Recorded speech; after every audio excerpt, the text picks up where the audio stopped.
Closing up. Here. Okay. Before we start, few quick notification. First of all, please use your own timer. I will also do the timer. However, because I also educating and should take notes and everything, I will only notify you when only when it's already 7 minutes and 7 minutes past 20, and 7 minutes 20 seconds. So please, in case you're not really comfortable with that kind of reminder, just use your own timer. Second of all, before you start your speech, please make sure you notify all of the participants on how you would like to receive POI. If you prefer through chat, then just say that I prefer to receive POI through chat. If you prefer it through direct audio, then just say it as well. And lastly, before we start, I would like to ask the name for the first and second speaker. In opening government, who's going to speak first? Diony is going to speak first. Hartono is going to speak second. All right. In opening opposition, who's going to speak first? For the first speaker is Yudhistira and second speaker is Dwika. Okay. In closing government, who's going to speak first? Me, Auli Hosabila, and who's going to speak second is Dolly. In civil troop, who's going to speak first?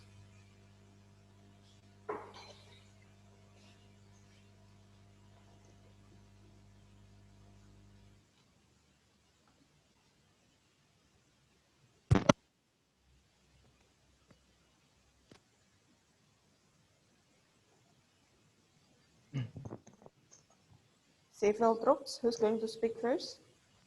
Lalu Ade as the first and Firman as the second. Okay. Opening government, are you complete now?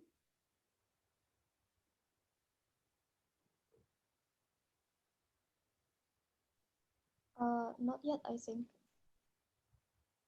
Not yet. All right. Guys, please check the chat box. One of the committee asked, are you consented to be recorded? Sorry, OG is back. Okay. Are you guys consented to be recorded? The committee asked through chat box.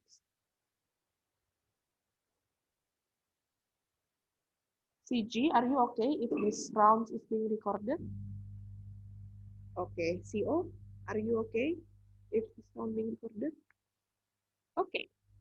Right, since it's already complete, everybody here, without any further ado, let's start the debate. I would like to call upon the Prime Minister. Floor is yours. You're here.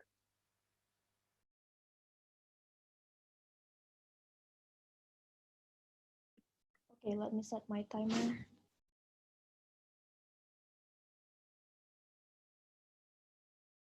Okay. My speech will start in 3, 2, 1.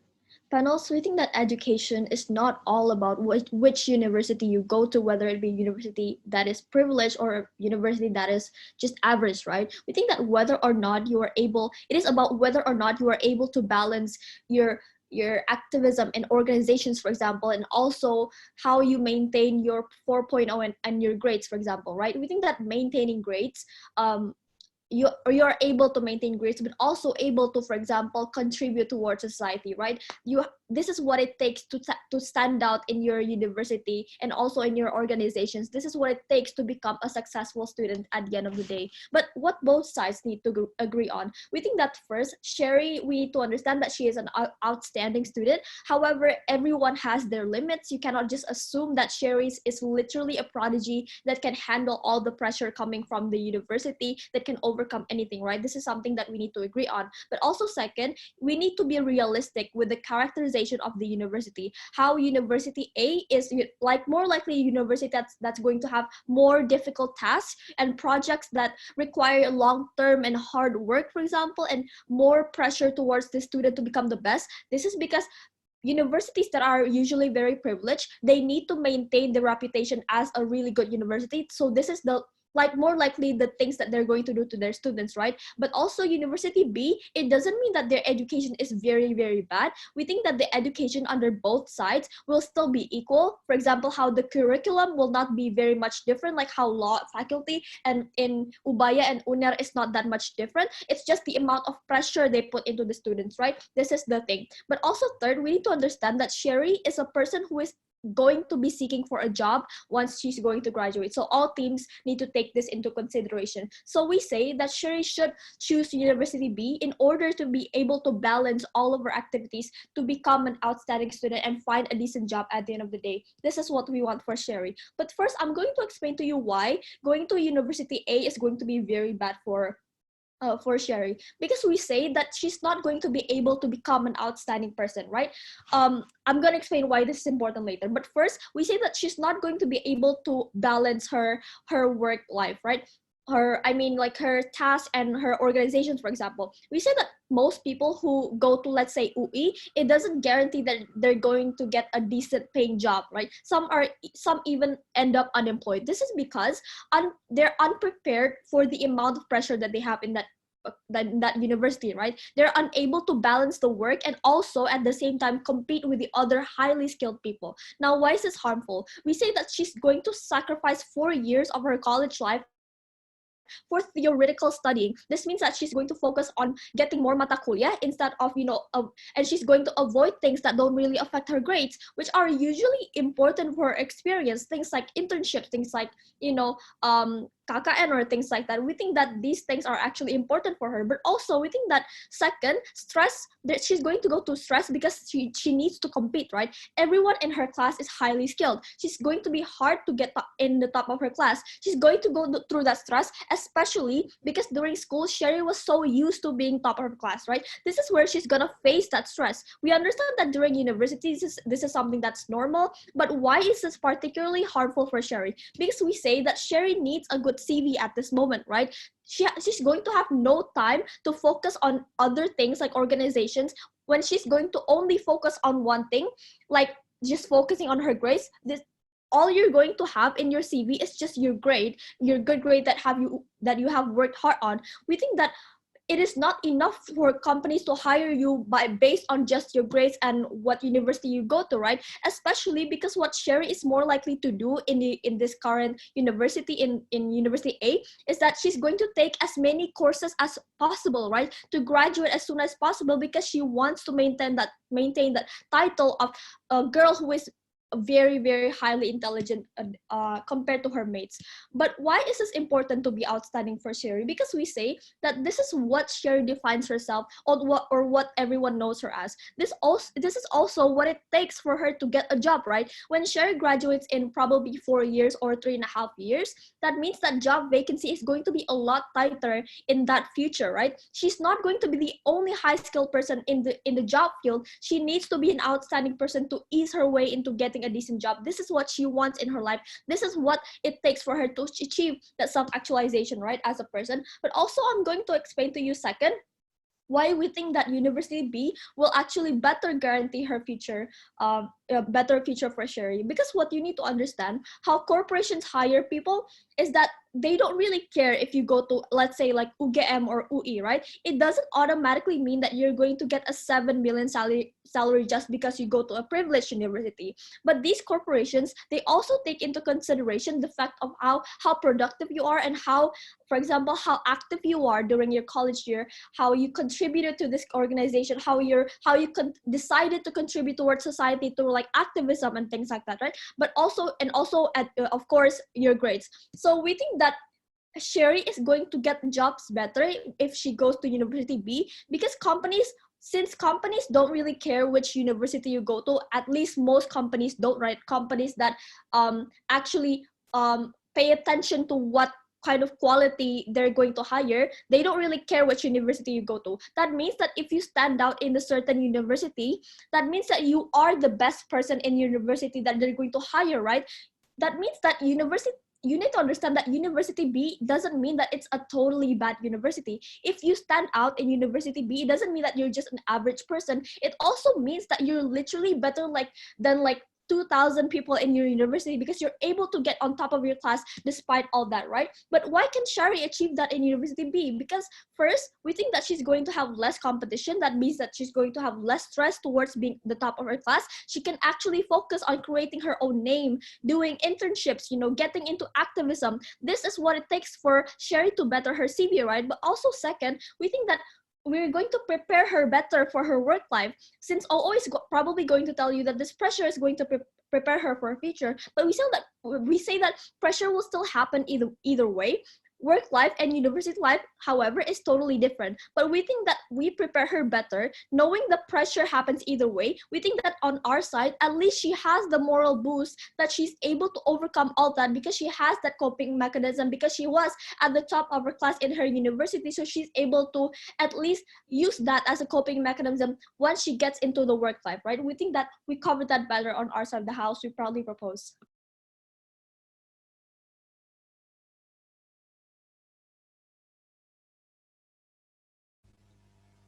Thank you, Prime Minister. The Prime Minister spent 7 minutes and 17 seconds. To respond to the case of the opening government, I would like to call the leader of opposition, Floor is yours. Here. To make sure, am I audible? Yes, you are audible. Okay, let me set my paper first.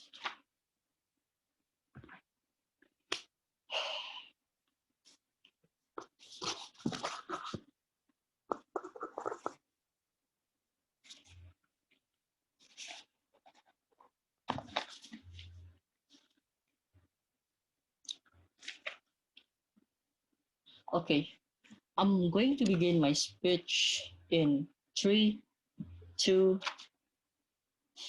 1. Hard, difficult, yes, it exists, but it doesn't mean it is impossible. We say when they want to playing safe, like choosing what the best that he think will happen is yes, a safe play. But we're going to tell you why at the end of the day, the success parameter will happens on the both of the sides if you fulfill 3 part of requirement. Number 1, persistence, that you able to control or able to fight the competition. For example, you are not too easy to give up. Or second is that you consistent, that you're willing to learn, that you're able to access every access or facilities that you have, and or thirdly that you're willing to compete each other, because you need to understand, even you enter the university, competition is still there. Yes, not all of the student is actually competition oriented, but it doesn't mean there's no competition right there. So they need to prove that things, because we believe that even they enter the B university, it does yes, they have a more chance, but it doesn't mean they will be let's say win every single battle that they face. Now I'm going to talking about one thing, that why Sherry need to consider this kind of things. But before that, I have several rebuttals, ladies and gentlemen. Number 1, when they comes with the idea stress to compete, we say that it's not about stress to compete or how the environment affect psychology itself, because we believe that Sherry itself is a millennial, that he is a progressive. They know what is she know what is competition, literally. She know what is the burden to sacrifice your time and energy and so on. So we believe she have prepared his mental and all of resources, like for example educations and ideas to how you're going to handle if he join the university. But secondly though, even if she stressed to compete, but we mean that a university is basically a high privilege and progress university, that we absolutely say that it's have positive environment as well. Like for example, people, the other students support you to compete. They cheers you and so on. So we believe that stress will not happen. Will last happen in our side. No, thank you. The second is that when they say that about yes, they don't care if you comes from UGM or so on. But we believe that the way that they neglect the idea of privileged college, is very harmful, because we believe that at the very first place, why UGM or other privileged university consider as one main matter in accepting someone in job. Why? Because number 1, because we do understand how the difficulties, how hard those kind of competitions are right there, and they hard competition are there, and when they able to survive or compete, we believe there are much higher successful, ladies and gentlemen. So basically, at the end of the day, we believe that if she able to success in a university, she will be gain more benefits that being said by the more benefits on our side, ladies and gentlemen. So that is the thing that we want to emphasize here. Now, jumping to argumentation, why Sherry need to consider this? Let's take a look on the characteristics of a university. A university is a privileged university. They have the, let's say that more qualified lecturer than the university. They have a more competition. They have more networking because at the end of the day, you seek the power of relations, right? You need you need the opportunity to access several relations, like for example the best lecture, or for example the best student as well, for example, or the others, like for example this a university is more progressed, that they have more facilities and so on. And lastly, they have a more diverse program, like for example the program that more diverse, they have a lot of the lot of UKM, for example, extracurricular that we believe is more than the university, or for example, they have more diverse program, and of course, the more diverse networking. And lastly, they have a huge of human resource, like for example, the competitive environment, because we do believe that, ladies and gentlemen, at the end of the day, environment will support how you're going to push your limit. The burden of this kind of things, ladies and gentlemen, number one is Sherry able to compete in test competition, because yes, we do understand the difficult requirement to compete in this kind of university. Like for example, you hard to compete on the academic or the others achievement, for example, that you face the student with the same level of capacity, ladies and gentlemen. But we see why it is worthy to sacrifice your time and stamina to possess yourself, ladies and gentlemen. Because we say that competitions push yourself to the limit, ladies and gentlemen. As I said before, it's hard, it's difficult, but it's not impossible. Competitions is the essence of the competition. Number one, they push your limit to create your highest capacity. You create the innovation that we believe is very beneficial, not only in your life and also in the job or work field, for example. And the second is that be open-minded, because we do believe that having the access to a lot of things of networking will help you to access more things, ladies and gentlemen. And the third, and so on, ladies and gentlemen. But second is that the volunteer. Why if she fail? That is the thing that we need to prove. If she fail, then it's just okay, because we say that if you fail, you'll be mature. You accept that you lose. You accept that you need to learn more. That you will going to push yourself more harder. It's not about yes, you fail, then you're going to be depressed and so on. But it's how you're going to persistent, fight more and more and more with this, ladies and gentlemen, because this is the really requirement of every single success life or story in our life. Now, why Sherry need to consider this as an important thing? Because we believe that this is the best strategy, Sherry, to pursue better life. There are two parameter here. Number one is life itself, because we believe the essence of education is how to create yourself to be a better human. Like for example, you more progress, you understand or able to critical think, to access the critical thinking, and we believe that it's way more accessible in A universities rather than in the B universities, because a lot of characteristics that are being said before. And the second is that the concern of the social and the political situation, that we believe that since they have the most diverse program, they most have diverse networking, it will happen. And the second is that to access the career, because yes, we do believe that we need to possess the economic perspective, how at the end of the day we're going to working. Now, since that they have the more networking and more trust towards the lecture and so on, we believe that they have more chance to create a better job prosperity at the end of the day, ladies and gentlemen. Now, the problem is that, ladies and gentlemen, if because the thing you need to understand is that, ladies and gentlemen, even though she entered the university, it doesn't mean she able to access this kind of things, and therefore we oppose this motion. Thank you.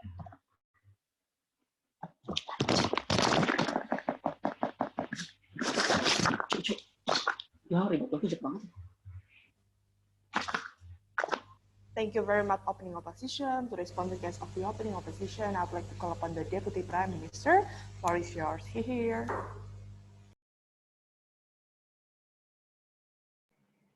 Hello, test. Am I audible? Yes, you are audible.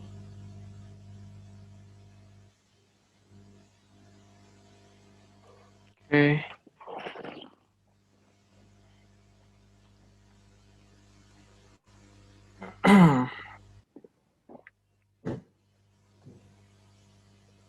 Speech start in 3, 2, 1. Notice how opening opposition just brought 3 parameters in this debate and never really fulfilled that parameter to begin with, right?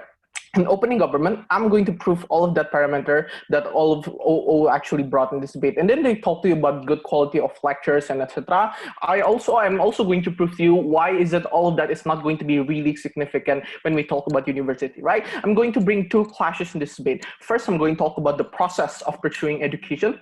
Second, I'm going to talk about the outcome of pursuing education, which is most likely going to talk about jobs. So first question, let's talk about the process of pursuing education, right? They say that they will get a better quality of lectures, hence Sherry will be a better student at their side of the house. First of all, no, right? Notice that the quality of lectures doesn't really affect the students to begin with, right? Notice the low participation of lectures in students' performance to begin with, because lectures only give you certain assignments and then just leaves you at their side of the house, right? So I don't think that having a good lecture equals to Sherry being a better student, because lecturers never have a lot of participation for students within university to begin with, because they are already independent and etc. So I don't think that having a good quality of lecture will be significant. But second of all, we told you that under their side of the house, the process of pursuing education will be something that is very much hard. Because notice that University A is one of the best university in the country.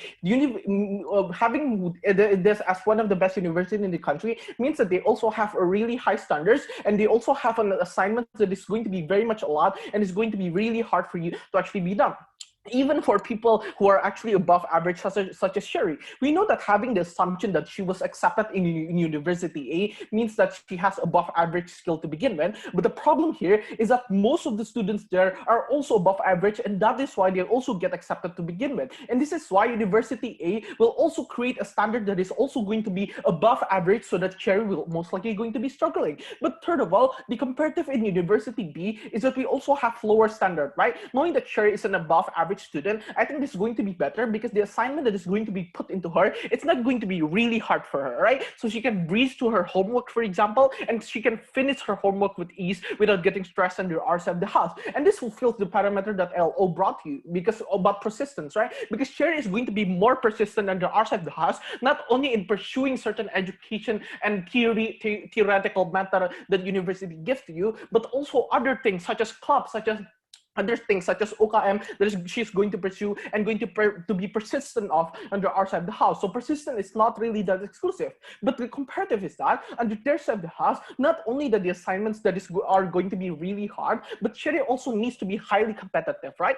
Being highly competitive means that she also needs to pursue it hardly and aggressively. Pursuing things aggressively and competitively means she will most likely going to be burdened under their side of the house. And this is exactly why students in prestigious universities may gain all of the prestige and all of that, but the trade-off that you're going to make is comparatively worse, where Sherry needs to face certain mental illness, for example, that was never contested by the leader of opposition, such as depression, when she was pursuing education that is very much hard. And this is exactly why at their side of the house, the process of pursuing education is going to be very hard, because all of that pressure that you will have under your side of the house. They also need to prove you why is it in the worst case, just like what the motion slide says, where Sherry has a high probability of failing, it is still going to be comparatively fine, never been defended by the whole opposition bench, right? The second clash then, let's talk about the outcome of the jobs and the pursuing of jobs under our side of the house, right? They say that Sherry will get better network under their side of the house, because it's pretty much in a prestigious university. You have lots of people in power and lots of rich people, right?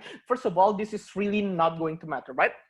Because notice that the networking that you will have, such as with rich kids and etc., it's not going to matter, because Sherry is only a mediocre student at your side of the house. Most likely, they will only accept people that are above average in that university to begin with, right? So those people who have good networks and etc. might choose another person in your side of the house other than Sherry that has better skills than Sherry, because most likely it's going to be more above average, and Sherry is going to be a mediocre student in those places. So I don't think network is going to be very significant. But second of all, notice that what you will need after graduating, after pursuing education, is to get an actual job, right? We go to university to increase our socioeconomic condition. We told you that workplaces right now are not looking for individuals coming from a really good university. This is why I can see lots of graduates from the best university like UI, ITB, UGM, and I think anything that comes to mind. It's also going to be very hard to find a job. Why does this happen? This happens because usually those students from prestigious university are only focusing on their assignments that are really hard on your side of the house because it's actually burdening them, right? And this is exactly why Cherry won't fulfill the corporate demand on their side of the house, such as the practical skills, such as public speaking, critical thinking, and teamwork that comes from debating and other university organization. Because Cherry is too much busy doing her assignments on your side of the house. So under their side of the house, you have less likeliness to get a job. Even if Cherry comes to you from a prestigious university, she won't fulfill the corporate demand that that corporates are actually looking for. But third of all, notice that Cherry will most likely going to get a higher GPA in University B, right? And this is where the trade-off happens, because Cherry is most likely going to be someone that is very much smart and going to be at the top of her class with the highest GPA in University B. And this is where the trade-off is going to happen. Being one of the best students in University B is comparatively better than being a mediocre student in University A. And this is why the trade-off that we are making under both sides of the house. And this also fulfills the parameter that was brought by the leader of opposition about competition and controlling competition. Because under our side of the house, Cherry is able to control the competition only in University B, right? Because it is within her control. But even if University B is very much important, I'll give to you one point of weighing in this trade-off, right? Because notice that being one of the best students in University B, corporates and employers will most likely think that this person will most likely come from middle to lower socioeconomic condition, hence she was not able to get into University A or other prestigious university. So most likely, Cherry is going to be seen as someone that is above average in the workplace because she's at the top of her class. But the comparative under their side of the house is Cherry is going to be seen as someone that is average, because coming from a prestigious university, the halo effect of your mediocre personal skill is going to gaslight your prestigious university flag that the opening opposition is trying to be championed. And this is why under their side of the house, you have more likeliness of not getting a job. Rather under our side of the house, you mostly get a good job under our side of the house, right? But not only accessing job, right? Notice that accessing job is something that is going to be first step, right? Second step to that is Cherry is going to have better performance under our side of the house because she already has the skills that are required in order for her to pursue those jobs to begin with, right? This argument is very important for a few reasons. First, this fulfills the interest of Cherry. Second, raising socioeconomic condition means that Cherry mostly get a good sum of salary under our side of the house. And this is exactly why our argument is very much important to debate. But not only accessing job, but also getting a good life for Cherry. Very proud to propose.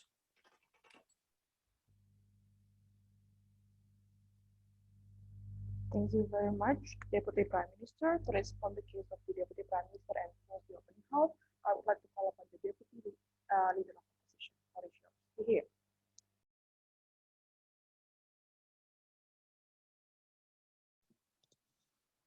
Am I audible?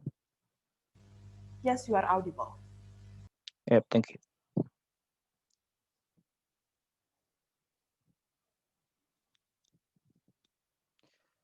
I'll start my speech in 3, 2, 1. Ladies and gentlemen, we believe that failure can happen in both sides of a university, ladies and gentlemen. But when we see that how the successful will be achieved by Cherry, it depends on the person. It depends on the Cherry itself, ladies and gentlemen. What is needed by Cherry, ladies and gentlemen. But the biggest premise from the opposition government of the house, they just claim that the average university will bring more betterment for Cherry because in this university will be easily competition, and then Cherry can be outstanding student, and then Cherry can get a better career in the future, ladies and gentlemen. But government side of the house never mentioned that why a failure in the best university will be less rather than Cherry will be a success in the average university, ladies and gentlemen. They never mention about that, ladies and gentlemen. We believe that if Cherry fail in the best university, we believe that from the position of the house, we believe that Sherry will be more pride to be a person, ladies and gentlemen, because we believe that a lot of experience will be get by Sherry in the best university, ladies and gentlemen. For the example, we believe that what is essential things what we need for the best human resources, ladies and gentlemen. For the first one, we need the fish pressure environment, ladies and gentlemen. Sherry will get in the best university a lot, ladies and gentlemen. And then second one about the management time, ladies and gentlemen. Sherry need this more rather than those contribution for the UKM, ladies and gentlemen. If you are success to manage your time, even though you join which one of the university, you will claim as the best human resources, ladies and gentlemen. And then the government team never claimed to us why if Sherry success in the average university, it will be better rather than Sherry join to the best university, ladies and gentlemen. And here we are from the opposition team. We have 3 point argument we would like to prove to you why Sherry, if even though Sherry failed in the best university, Sherry will be get a better future, ladies and gentlemen. Number one is about why the competition that conduct in the best university, it will encourage the ability, the best performance of Sherry, ladies and gentlemen. For the example, why the environment is very important for Sherry, ladies and gentlemen, because we believe that competition is lead people to do the best performance, ladies.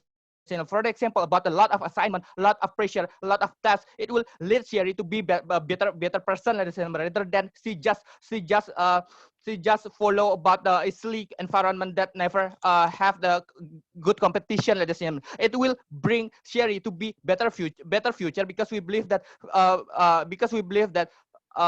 pressure here is very more better rather than we just give Sherry to join the average competition, average university, ladies and gentlemen. Yes, before I continue. On our side, she's literally very unlikely to fail, but if she fails in the best uni, she'll be stressed because she used up all of her energy and tuition money for absolutely nothing. Yes, thank you. Before we jump to our second point, we would like to give this answer for this point. We believe that all of the assumption from the government team about the stressful or something like that, we believe that it will not happen, ladies and gentlemen, because we believe that Sherry, just like my first speaker mentioned before, Sherry is the millennial people, ladies and gentlemen. She know how to manage the time, ladies and gentlemen. If Sherry can manage the time, she can do it, ladies and gentlemen. She can pass those challenges when she joined the best university, ladies and gentlemen. She will be claimed as the good qualified because she can live in the pressure, and then she can be good, have a good career because she have the power to manage the time and then live in the pressure itself, ladies and gentlemen. And the second one, what about why the quality of the best to the university is very important, ladies and gentlemen, because we believe that best university here will lead the people, will lead the student to have more motivation, ladies and gentlemen, in learning process itself, ladies and gentlemen. Why? Because we believe that number one is about the best professor, best lecturer about itself, and then about the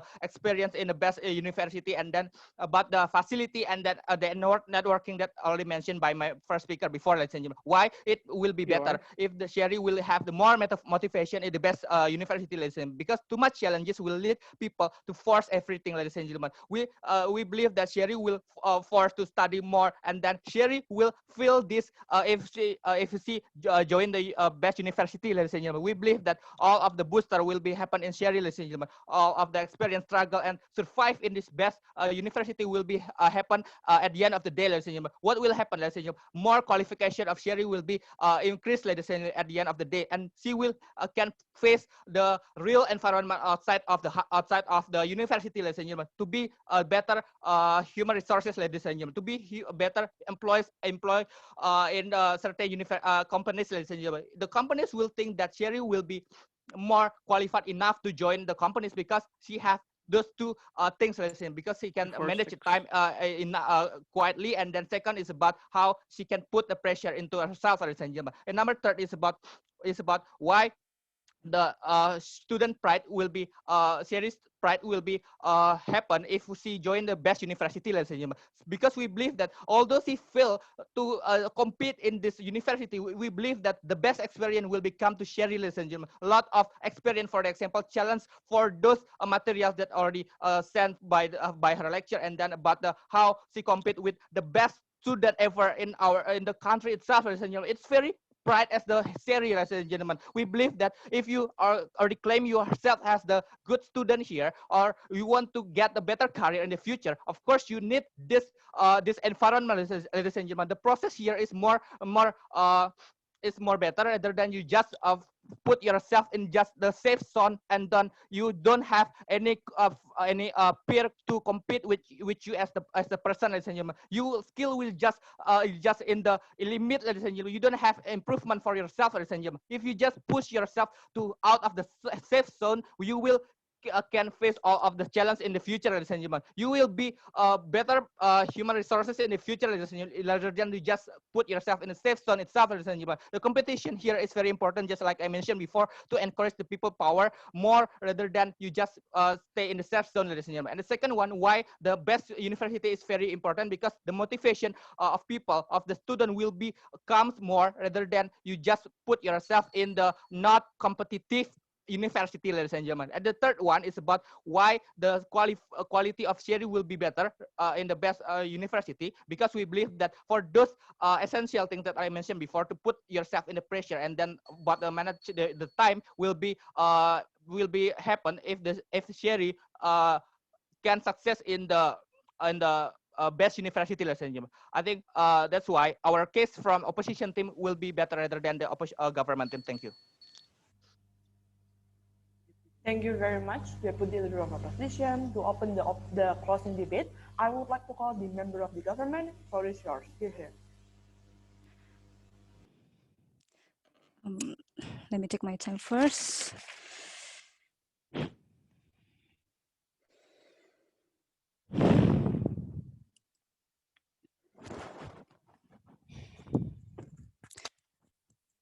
If you have any POI, please ask it through chat. I will check the chat immediately. Starting my speech in 3, 2, 1.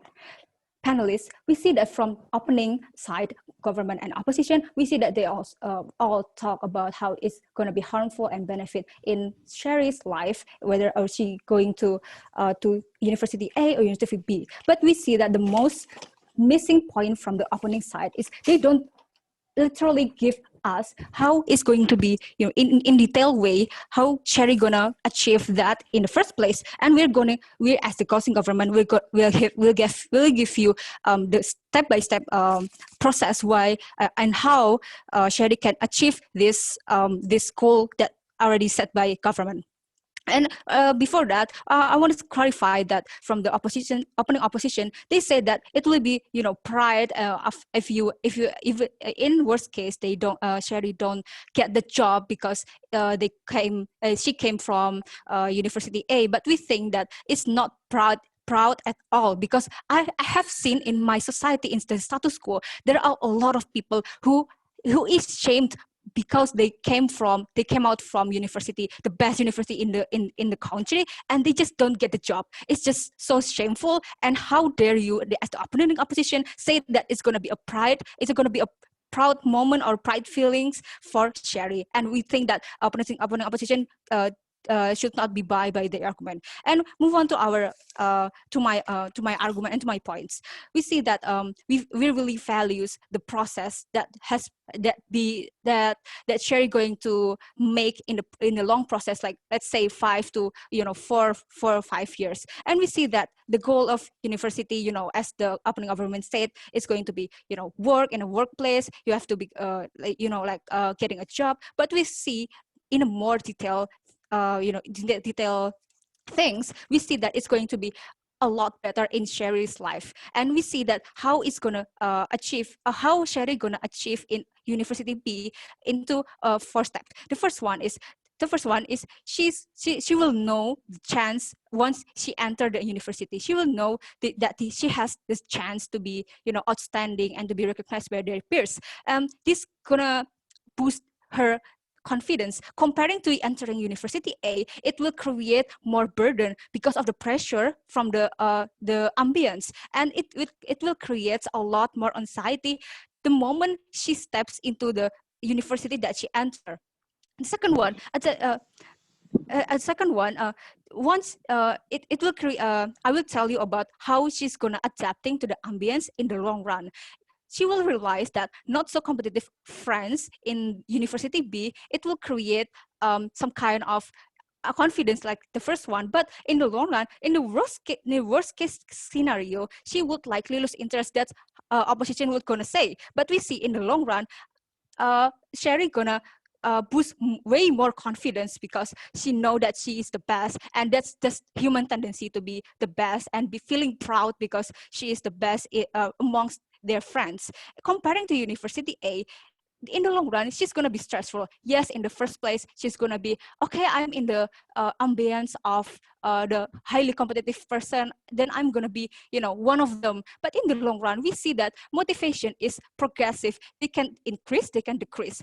While it's probably going to increase, but we also do not neglect that Sherry motivation can be decrease as well. So we see in the long run, in the University A, she's going to be stressful. There's going to be the lot of anxiety, and the motivation is just drop. Do not mess with mental illness. And the third one, she will likely to be recognized by professor, right? Like the context that has said. But we see Sherry is the one who she's the one who will definitely going to attract their professor, her professor's attention. Why is it important to attract their professor attention? Because I myself, as the student in college, in the average university, I see that professor is really going to be a big part in your POI? career job. No, thanks. You see that like project ideas and so on and so forth is going to be really benefit to you, because it's not only going to matters in your academic life, but it's also going to be better in your life, because a lot of my kakak tingkat has already helped by their professors, because the professor actually helped them to give like such a sort of ideas, sort of project to they doing. So I think that University B has a really big chance for the professor to recognize the best student in that university. Comparing to University A, we see that there are already a lot of what they say, highly competitive students, and it's just human tendency to see like, okay, if there's a lot of people who are highly competitive, then they will likely to notice Sherry, even though not Sherry already give her best. And in University A, it will create another competition. It's not only competition between their friends, it's going to be it's going to make another competition for recognition by their professor. They're gonna compete, the students gonna compete for getting the professor attraction, and it's not gonna be good in Sherry's mental health, because if opening opposition say that struggling in competition between students is enough to create a better skill or a better person in Sherry, we say no, because it's also it's going to matter, because it's going to matter if you make another struggle in the recognition by your professor. And Oji never mentioned about this, right? So we're the one who explained it to you, because we think that professors' contribution is also a part of your success journey in college life. And the last one is her ambience or her friends, let's say, is progressive. We believe that even if the friends is not so competitive, we believe that we don't believe that they're gonna stuck in just that position. We believe that Sherry gonna influence them more and more, and it is not justified at all in opposition side, because we see, they just say about her ambience gonna influence Sherry and become a worse person. But we see that she's gonna be a better person, and she will success in her career. I rest my case.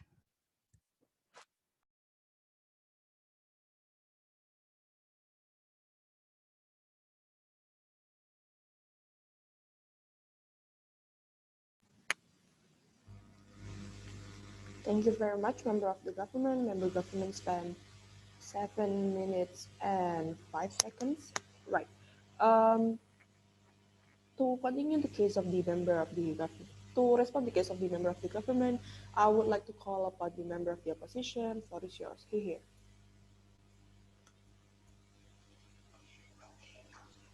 Check, check, check, Yes, check, you are audible. check sound. Okay.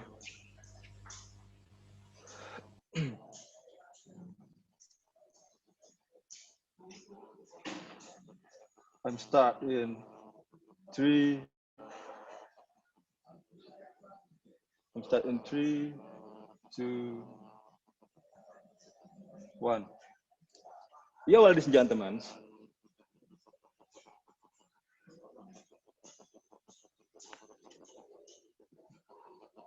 the University A is a better, but than the University B, ladies and gentlemen. The government team more focused in effort, the study effort, ladies and gentlemen, and and what happened in development by because it's a they not describe how to can make Sherry better, ladies and gentlemen. And ladies and gentlemen, the government teams say that the process of education, it is a process of education. But ladies and gentlemen, let's open your mind, guys. Let's open your mind. Let's open your mind. It is same if you if Sherry in university, ladies and gentlemen. It is a Why? process too, ladies and gentlemen. It is a process too, ladies and gentlemen.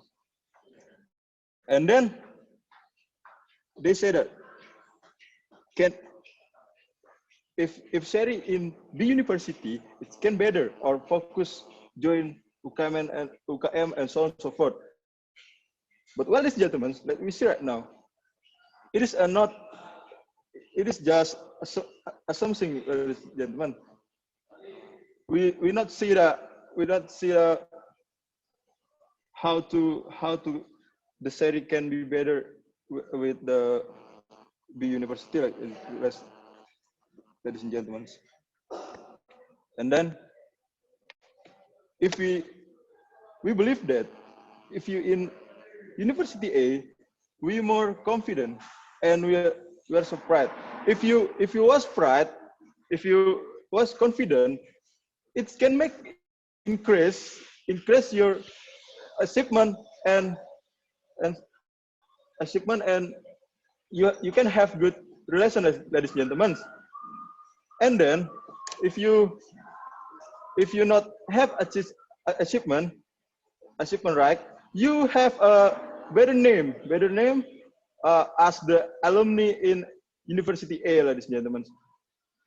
As my opening opposition say, we can make open-minded with good networking, management time, the best performance, and more benefit with your in a university, ladies and gentlemen. Yeah, well,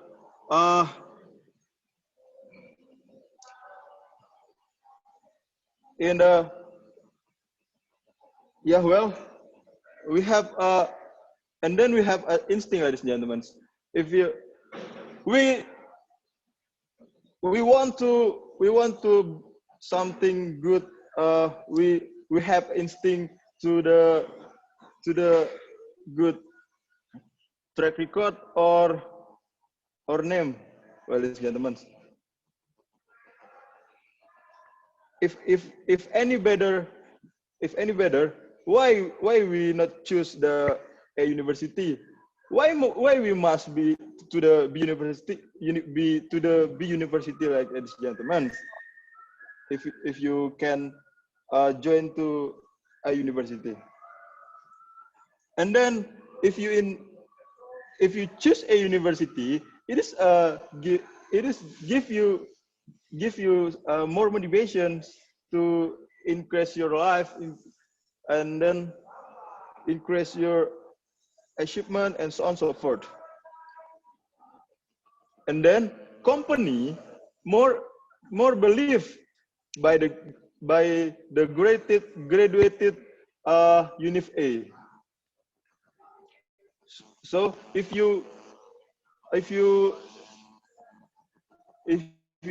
you have a good track record or you was in a university, you can be more easy to the company to join the company and have work, ladies and gentlemen.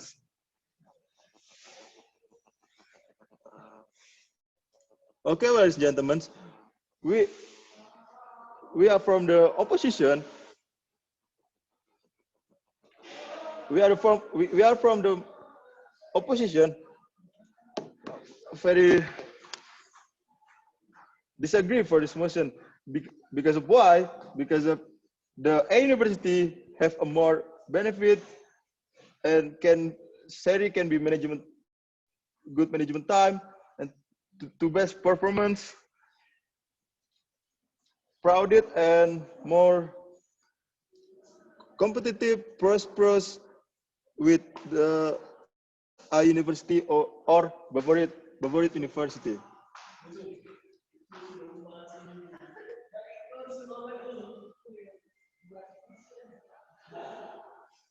Yeah, well, ladies and gentlemen, I'm back to push. Thank you very much, member of the That's all. Thank you. opposition. Yeah, member of the opposition spent 5 minutes and 43 seconds. To close the government bench, I would like to call upon the government whip. Floor is yours. He here.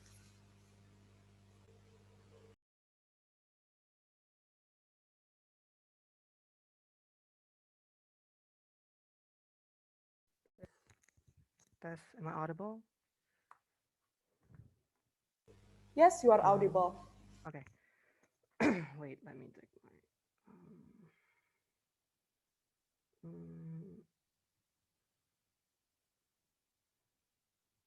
I will start my speech in 3, 2, 1. Okay. So, ladies and gentlemen, today we have motions that, as a Sherry, this House would choose B University. Before I'm going to my substantive speech, I would like to have a rebuttal first. First of all, there's nowhere in the motion did it say that the B University is a bad university. It's just not so competitive ambience. So it doesn't mean that it's a bad university. And the second one is the previous speaker said that it will increase Sherry's motivation to do things in college. I think it is true in a way. However, because of this competitiveness about the A University, Sherry will not have so much time to pursue other things in order to develop herself as a better human being. And moving on to my arguments, first of all, I would like to say that does it really matter so much? Sorry? No. Does it really matter so much where you go to the university to your future job? You know, what does the recruiter will seek in recruiting other people? Well, in a way it does, but we should concentrate more on the skills that we obtain. You know, like skills like time management, stress management, and other things. And these skills this skill will Sherry get by joining a lot of organizations. However, if I'm sorry. Yeah. I'm sorry, I was locked out since the beginning of your speech. Would you mind to repeat your speech from the beginning? Oh, from the beginning. Okay. Wait. I mean, let me reset my my. Yeah, sure. You can reset your timer. I'm really sorry. I suddenly being locked out. No, no, it doesn't matter. It doesn't fine. It's fine. Okay, I will start in 3, 2, 1. Ladies and gentlemen, so in today's motions, we have like a context slide in which, as a Sherry, this house would choose B University. So B University is an average student with a not so competitive ambience. From the I couldn't help but notice from the opposition team, they keep portraying the B University as a bad university, where there's nowhere in the motion that it said a bad university. So it's just less competitive than the A University. That's what to have to find. And then before moving on to my substantive speech, I would like to have one rebuttal from the previous speaker. So the previous speaker said that it will increase Sherry's motivation to do things because she is in a competitive ambience because if she chooses a university. I think it is true in a way. However, in order for you to do a lot of things in a competitive ambience, you also need to have like a really strong mental health, because if you don't really have a strong mental health, it will lead to depression because you can't just compete with other people. Where when we know that a university is full of competitive students, and we're not sure if uh, Sherry can manage to compete with everyone. Okay, now moving on to my substantive speech. First of all, does it really matter so much where you're going to the university, to your job? What does the recruiters look in a participant when a participant is recruiting for some job in the future? In a way, it does, but we should concentrate more on the skills that we obtain.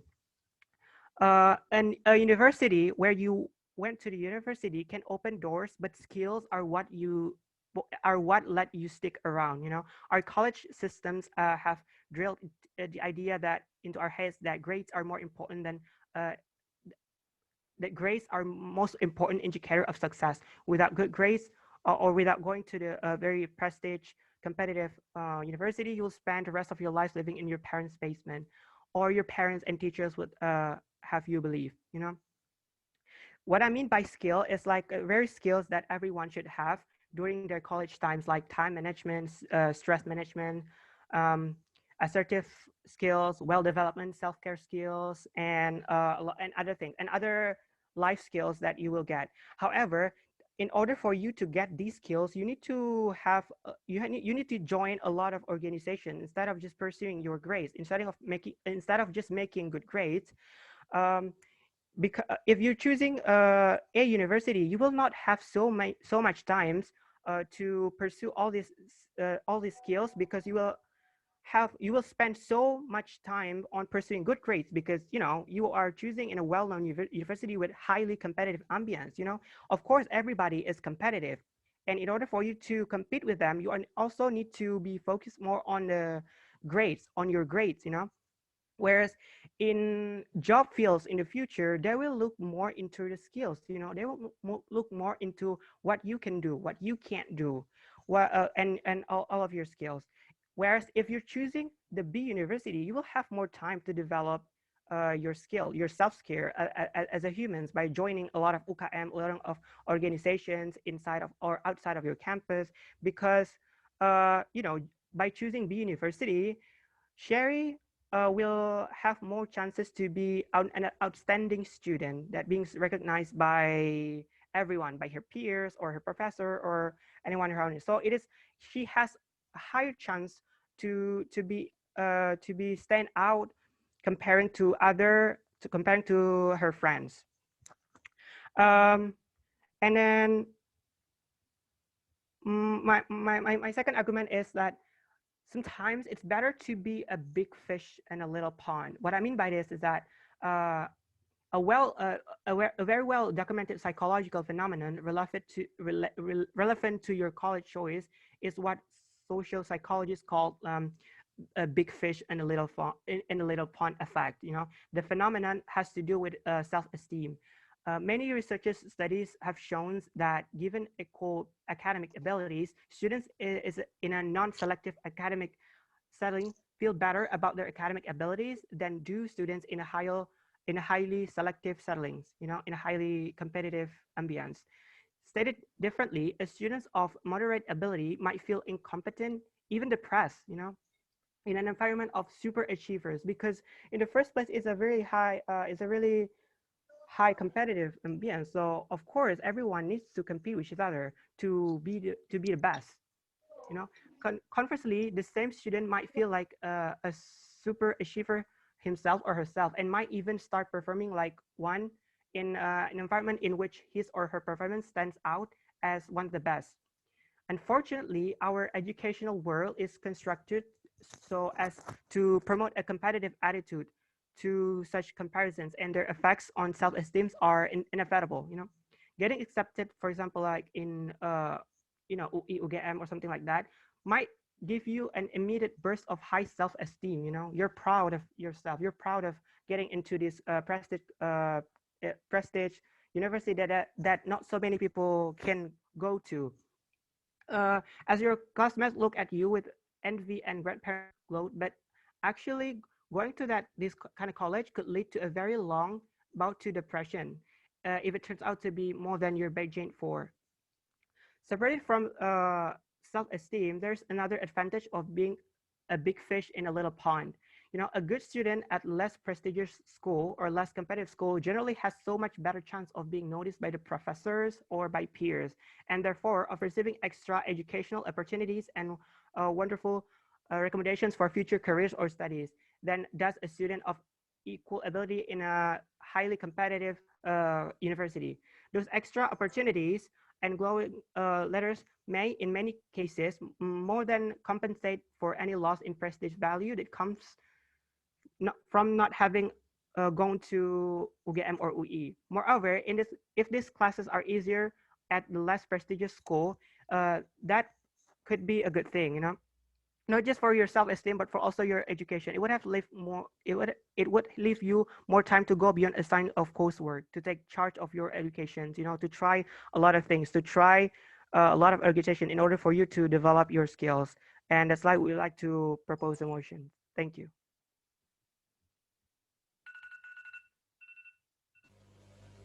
Thank you very much, Government Whip. Government Whip spent 7 minutes and 15 seconds. To close the debate, I would like to call the opposition whip. Floor is yours. Here.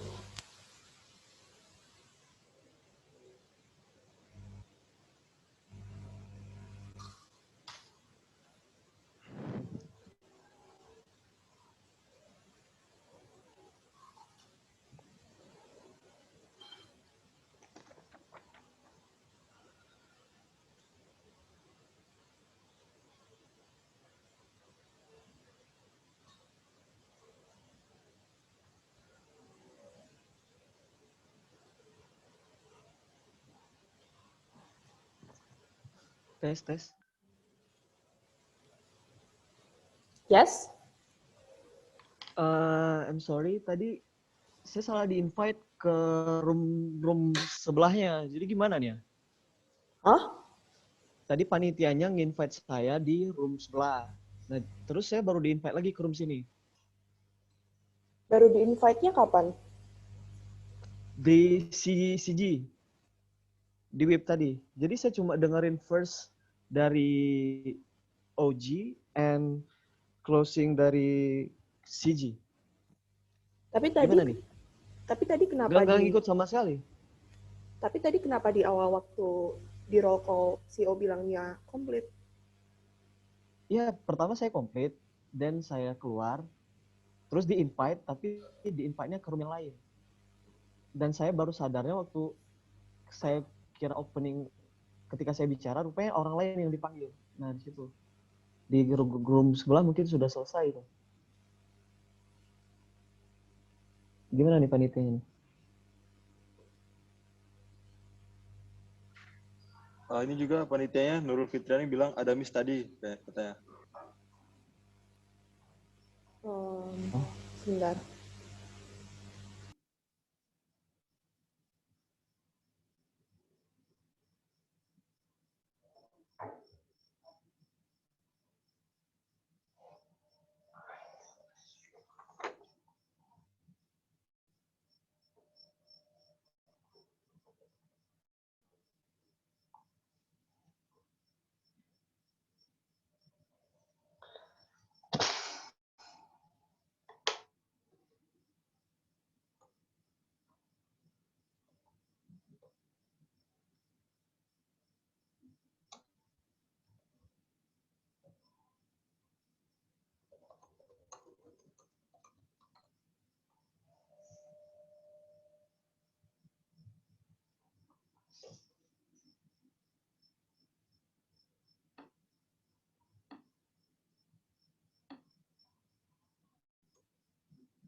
Uh,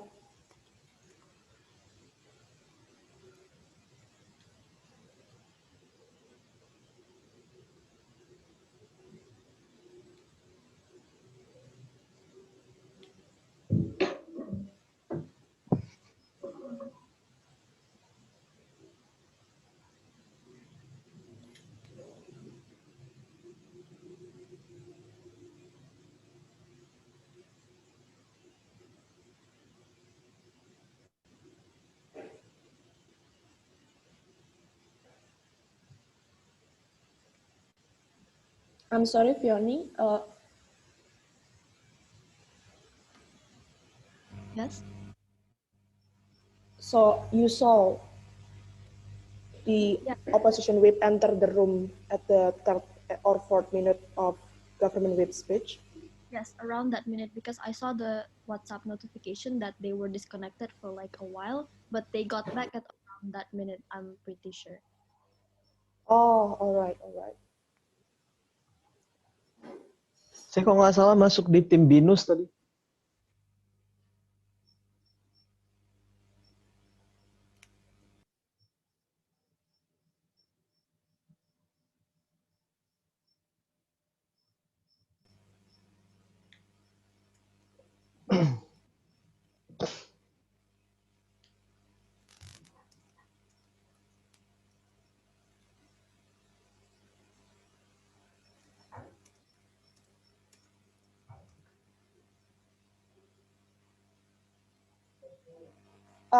Can you tell me at what time you are disconnected?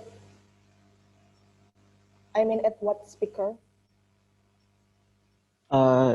First speaker dari OG.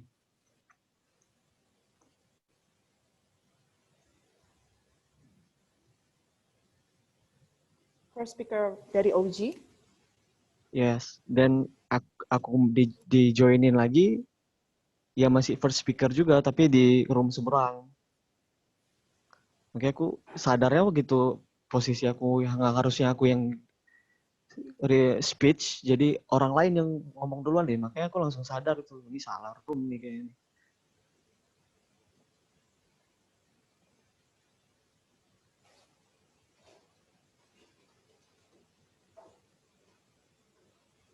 Okay, that's correct, Hartono. Thank you very much. I think even though I consider that it is a committee mistake to not inviting you to the correct room, however, if you are disconnected since opening government, however, there is not any confirmation from your teammates or even from you, and then you are assigned to a different room, but you are also not realizing that this is your teammate. I mean, I think it's a mutual mistakes coming from both of us, from the committee as well as from your team. So I think the best options that we can have right now, because we cannot delay the tournament, of course, is for you to give the speech based on whatever that you hear from the government whip. Because I think it's a communal mistake. I think we can only do something further if you are not your team notify us when you are disconnected from the Zoom, and you are notify us as well the moment when you are assigned to the wrong room. Committee make mistakes, however, this wouldn't happen if there is a clear communication from the beginning. Okay, so Yeah, so just my please, teammates yang salah teammates berarti ya. Berarti nanti lain kali main teammates itu harus check up lagi siapa participants di masing-masing breakout room-nya. Oke. right. Okay, We're sorry. sorry for our mistakes, but you also take part on this. So please let's just continue your speech. Okay. Am I audible clearly? All right. Yes. Okay. So I start my speech.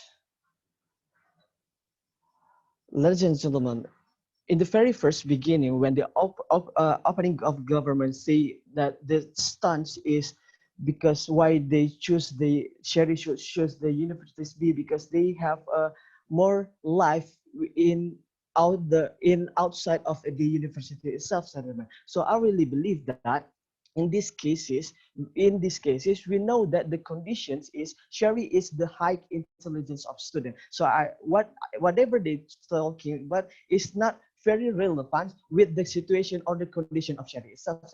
So I've got some responses that come from the OG and also the opening of opposition itself. The first, when the first speaker of OG told us the balances of their activities is came from the university B without any making the guarantee. Why? If they comes to the universities, the unit A, they can't make a balances with their activities itself, and they believe that and I really believe that in university, Siri just can't do anything that they want, like if they are in the university B itself, and then when they keep talking about the Sherry is can't get the pressure from the universities A, I think it's not so relevant because there's no one can guarantee us how about the mentality of the Sherry itself, she can or not in the universities A itself. In the condition, Sherry is the high intelligence student. So why we should choose the universities B that have an average value of the university, but they are already get the two choices that the one is better than the one is better is with there's something else. And then when they keep talking about the process of education, so what is the kind of process education that cannot be served in the university? Because we really believe that there's any community too in the unit A itself, and when they talk, they need a time. It's time. They need a time to develop their skill with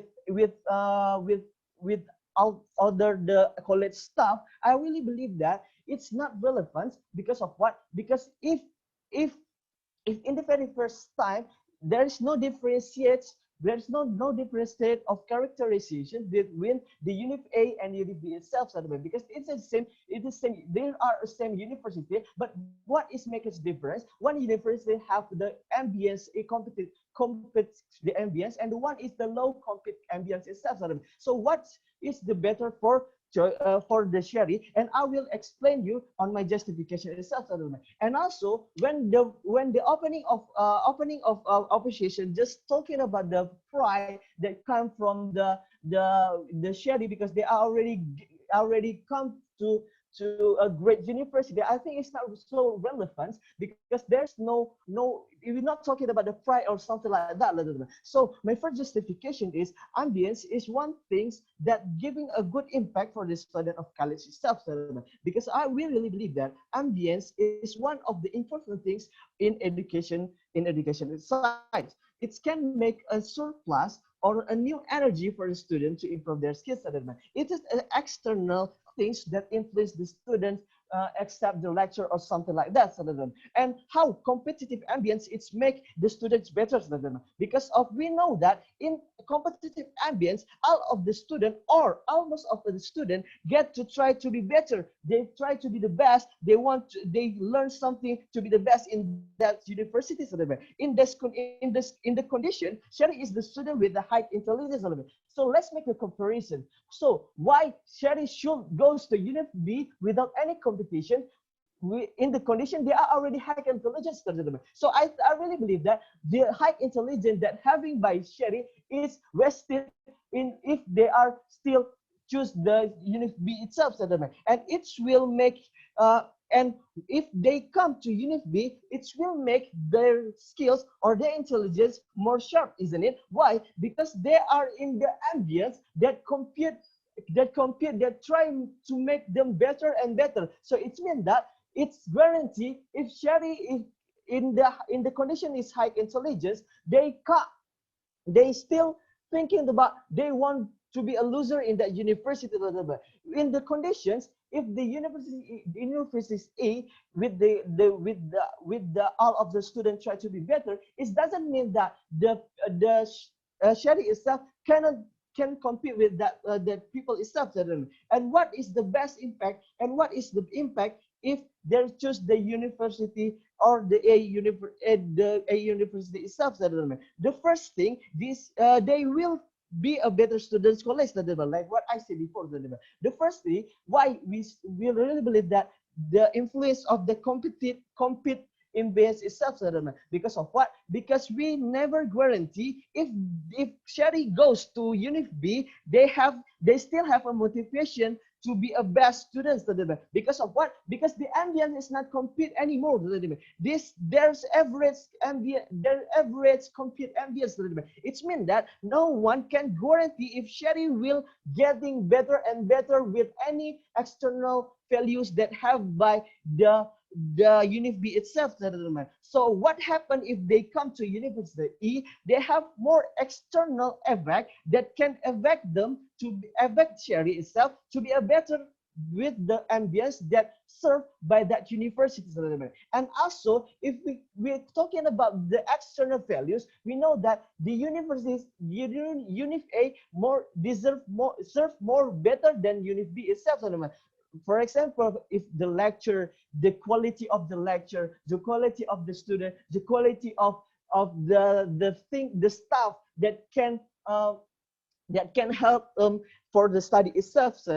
And in the Unit B, they can't get it because of what? Because we know that they have an average value of the universities. That is the characterization what makes the Unit A and Unit B differences. And when they talking about the goals or the goals of their proposal is about the job, I really believe that if they come to be a Unit B itself, it can make the sharing hard to find a job itself, or more harder if they come to the Unit A itself, because of what? We know that about the accreditations, isn't it? If I really believe that the difference between the Unit A and Unit B, and I'm a student, and I'm a student, automatically choose the Unit A because of what? Because of the accreditations means that the one who passed on that university, that's so many companies take them. Because of what? Because when they keep talking about if they have they have an experience outside the college, they can get easier to get a job. I think I not really believe that if the University of E cannot serve it.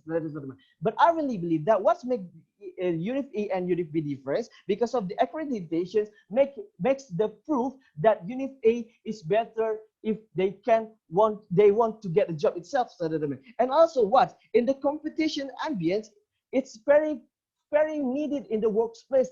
In the very first beginning, if Sherry can compete in the competitions, in the compete ambience, it means that in the workplace, in the end of the day, they have experience before, because in the very first time in the university they already know about the competitions of the compete of ambience itself, and it's make they can get job easily. And how we guarantee if they come to University E, they can get job easily without any accreditation itself. We really believe that there are differences. Yes, there are different privileges between Unit A and Unit B. That's ladies and gentlemen. Why? Because we really believe that if the company is looking for someone that have a value, that have an average, that have a good CV, that come from where are they from, and not about they are best or not in their university. Even Sherry get the best on that university. So what is the point of the best of in their university, but they still lose with the average or the standard in the other university? So let's make the comparison. If they come to Unit B, they just get one privilege, that is to be the best, without any guarantee they will get in better in intelligence. If the Sherry make a goes to Unit A and they get the two privilege. The first is the name of university with any accreditation that I already told you before, and intelligence that come from the complete MBS. Thank you.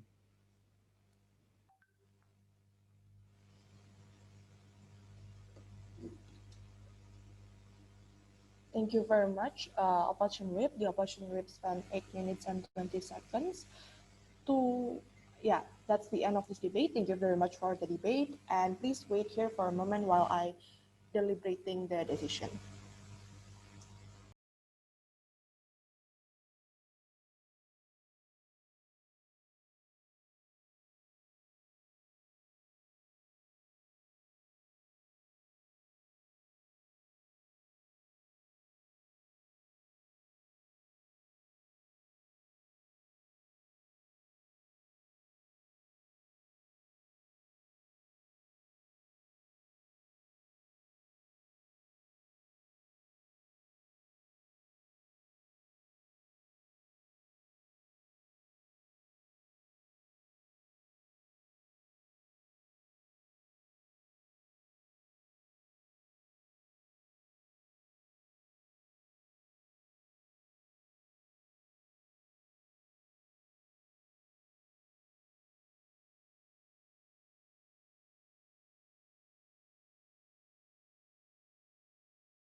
The opening opposition and forge towards this closing opposition with reasoning as follows. First of all, why closing opposition ultimately get forged on this debate? I think inherently the problem of closing opposition in comparison to any other team on this debate is the lack of clarity of identity. Especially because they are a closing team, I think they need to establish a strong identity about what kind of case that they are actually defending, what kind of actor or what kind of analysis that are exclusively comes from closing opposition. Thus, it is actually different, and they also need to establish why that differentiation is actually more important in comparison to the to the other team on this debate, right? So I think if there's a lack of clarity, I think it's kind of hard for me to establish fair judgment regarding their argument. Because if I about to take into account from all of these arguments that they bring to the table, such as the idea that University A is a prestigious university, Sherry is actually smart, so she most likely going to survive in a university. All of these arguments are highly reminiscent toward the arguments that comes from opening opposition. That's why if I should credit all of those arguments, then the credit should go to opening opposition. The only brand new arguments that I can see from closing opposition is the idea of external influence. How in University A, there will be a lot of external influence, such as especially the competitive ambience that comes from its student and how it will give impact towards Sherry. The problem with these brand new arguments are two. First of all, it coming very late at the whip. I think the elaboration comes very late at the opposition whip, and it's going to be highly unfair if I predict that because there's literally no team that can rebut that argument. But second of all, I think what also makes this argument kind of hard to fly is there is no further substantiation. How significant is this external factor? How this competitive ambience going to impact Sherry? Is this external factor is going to impact Sherry really high? And what is the output of it? I think because there is no further substantiation upon the importance of these external factors, it's also hard for me to credit this argument that high, and thus closing opposition gets support in this debate. And then the reasons why eventually opening oppositions get higher than CO, because first of all, I think if I should credit CO argument about how University A is a prestigious university, Sherry is actually smart, so she can survive, then the credit goes to OO. That's why they get higher than closing opposition. Moreover, I think if we should compare opening opposition to closing opposition, at the very least, opening opposition having a clearer identity regarding how in University A, there are so many features that are exclusive to established universities such as University A, such as, for example, how University A most likely have many student activities, how University A have many high-skilled professors, and how it will help Sherry in the future, and how it will shape Sherry into a better person due to all of those facilities, right?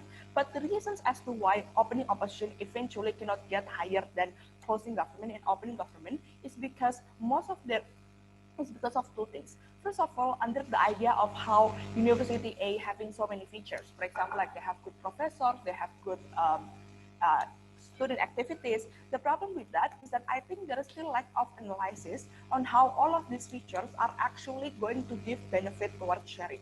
Because even though I know that when you have good student activity, for example, then most likely it's going to be improving your skill, but there's need to be an explicit explanation from the debaters regarding how good is these extracurricular activities, how significant is these student activities going to impact Sherry, and what is the output of this. I think without all of this explanation, in the end, all of the argument regarding these features will just be thrown to the table without any necessary framing that are needed to actually make this argument sounds important. But second of all, I think the problem with opening opposition in comparison to closing government and opening government is there is lack of explanation regarding how would Sherry think, how would the process of thinking that happened inside Sherry's head?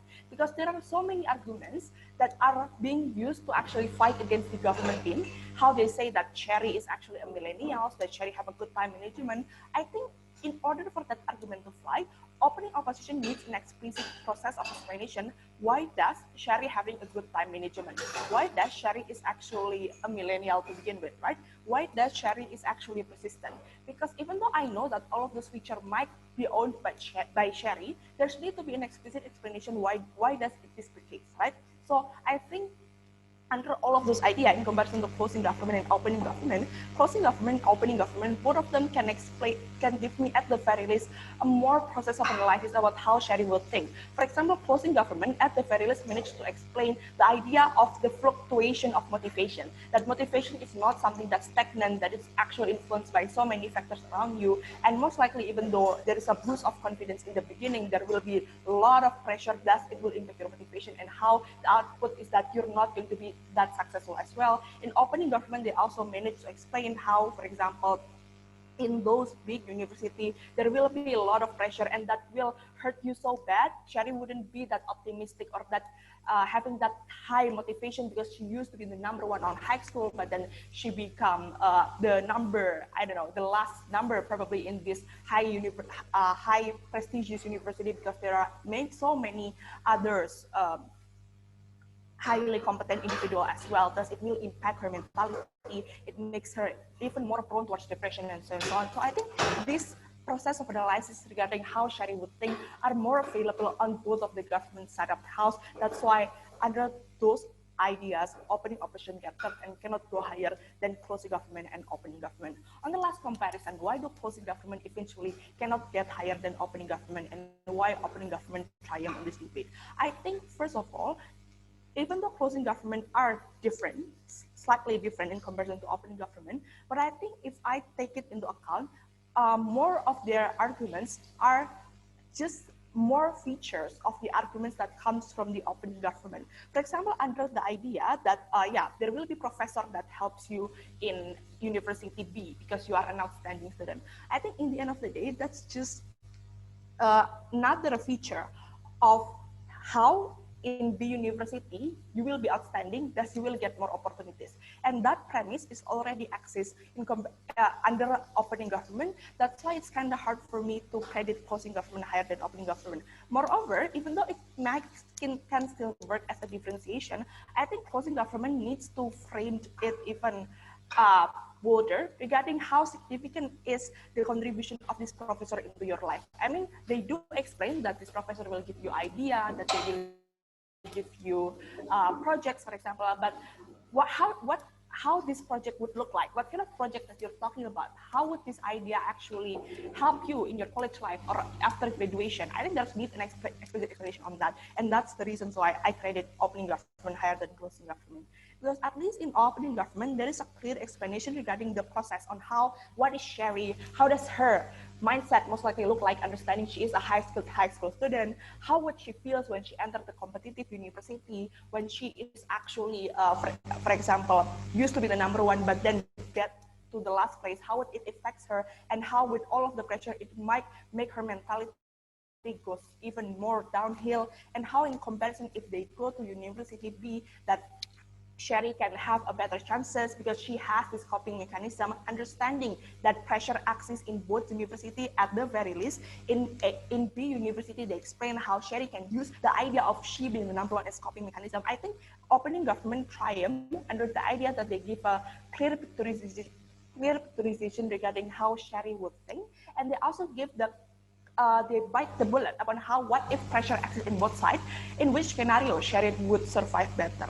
Moreover, I think they also give a clear explanation regarding how the competition most likely will look like. They give a clear picturization on what kind of kids that are most likely exist in a university and why does it most likely going to impact Sherry, and how these kind of kids will most likely not going to be that friendly as well to Sherry, and not that supportive as well, because there is high competition inherently inside that university. So regarding a clear picturization and how opening government managed to explain the process of thought of Sherry, as well as giving the comparative and the trade-off, what if pressure exists in both sides, which sort of does that can make Sherry feels better. I think opening government deserves to take the first place on this debate. So that is all of my further educations. I think we should move to the next round. If you have any further questions, feel free to ask me during the break time.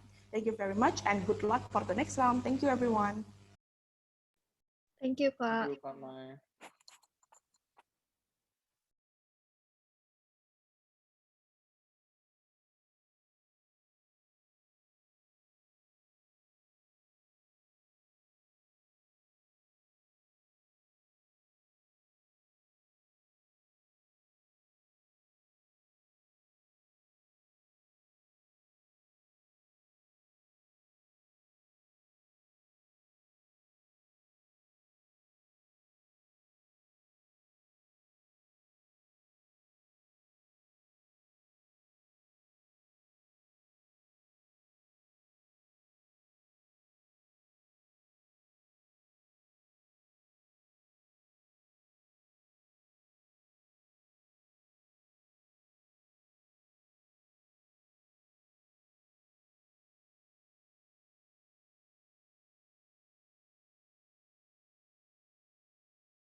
Like TikTok, Baidu, and UC browser, and so the key points in this motion is the first one is to lift the ban. What is the meaning of lift the ban?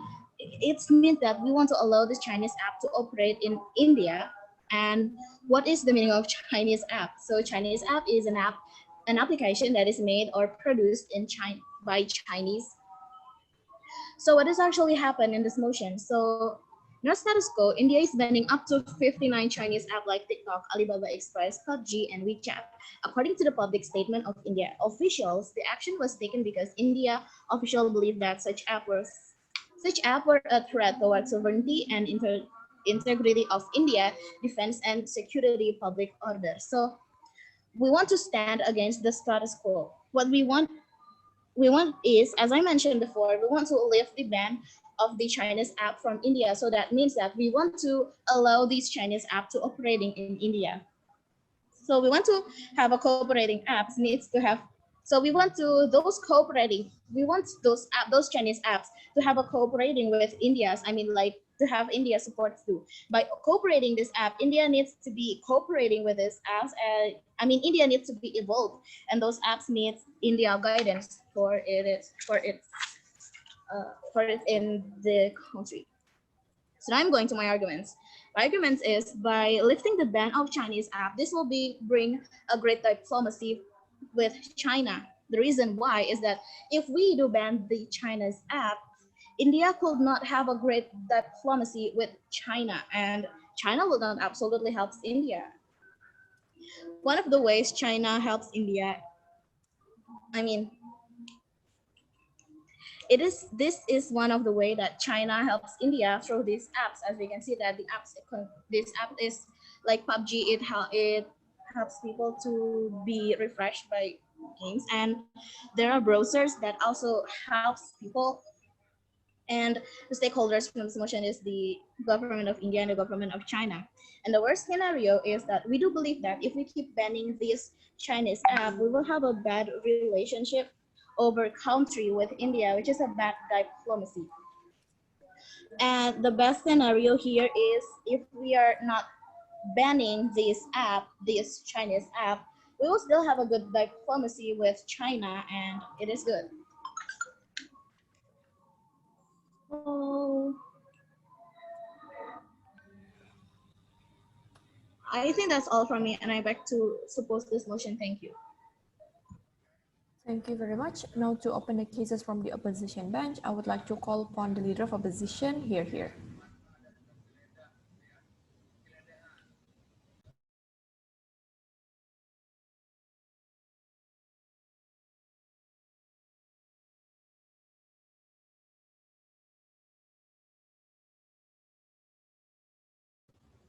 Leader of opposition.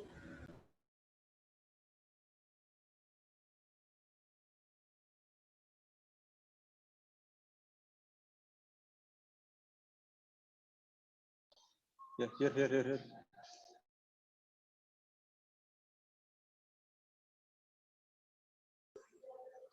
Check. Check.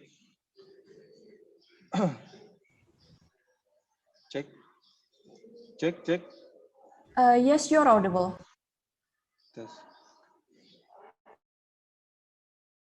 Okay, I'm start in 3, 2, 1.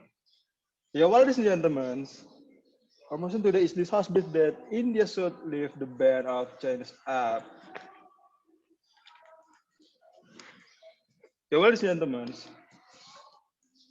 the government team just say that diplomacy, how to diplomacy with China, with the India, ladies and gentlemen. Yeah, the government team not just say the diplomacy, but they don't look the background why this app must the ban by settlements. Let me see right now here. The China's app must be banned because the Chinese app make us some threat and some support, ladies and gentlemen. The urgency here is stolen data, diplomatic cases, and we must keep the integrated Indonesians, ladies and gentlemen. The problem is here, by the Chinese app, like a TikTok, they can store the user data, ladies and gentlemen.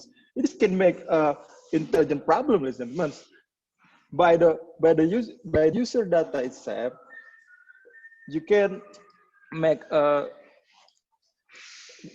war, ladies and gentlemen. It is so dangerous, ladies and gentlemen. Yeah, we are from the negative bans. We believe that the Chinese app should be banned, ladies and gentlemen, because the first is because the first is integrated most important for the nations.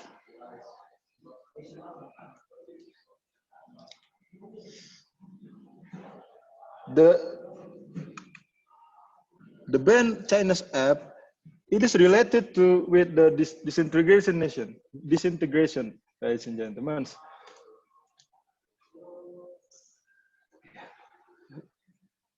We have a value, the value of the integrated itself.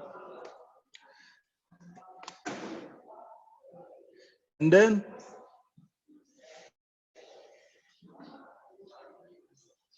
we have a ladies and gentlemen. The Chinese app can be collected the data, India data, ladies and gentlemen. It is so harm for the intelligence. And then not only India have a problem with the China have a problem with the Chinese app because of it's not safe, because of the app is not safe, ladies and gentlemen.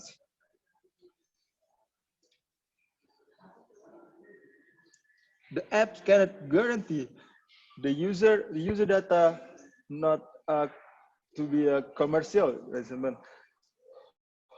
It is so dangerous, ladies and gentlemen, if your personal data be the commercial, ladies and gentlemen. If your personal data the commercial, you it's it can make the other the other account not like a TikTok by the or UC browser.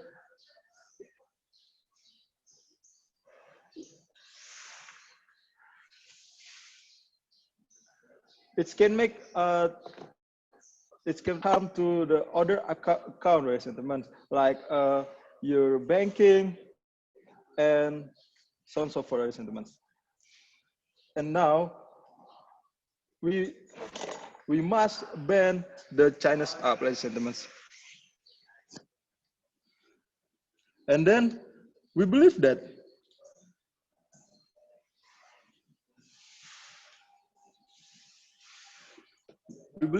ladies and gentlemen, the value of nation must increase, ladies and gentlemen.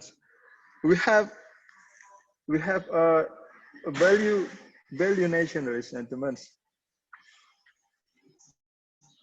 We cannot do the diplomacy with the Chinese app, ladies and gentlemen. The banned Chinese app, it's not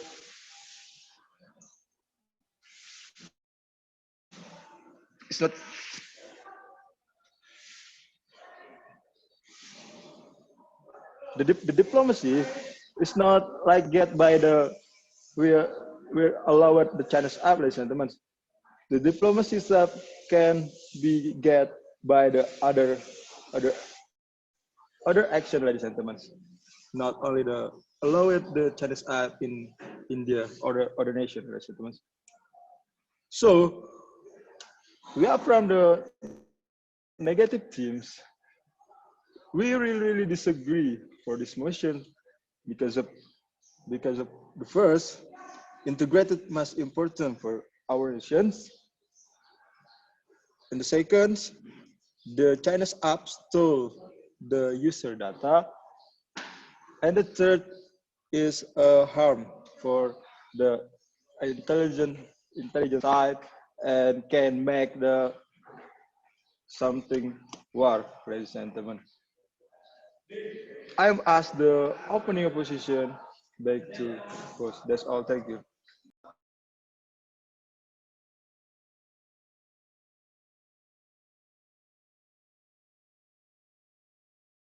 Thank you very much. Now to continue the cases from the opening government, please call upon the deputy prime minister here.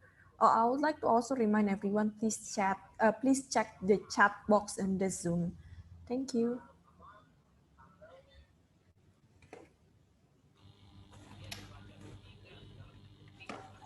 Hello, am I audible? Yes, you are audible. All right, thank you very much.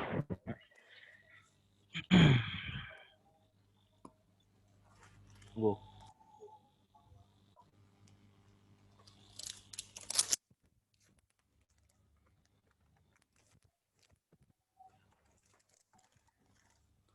No.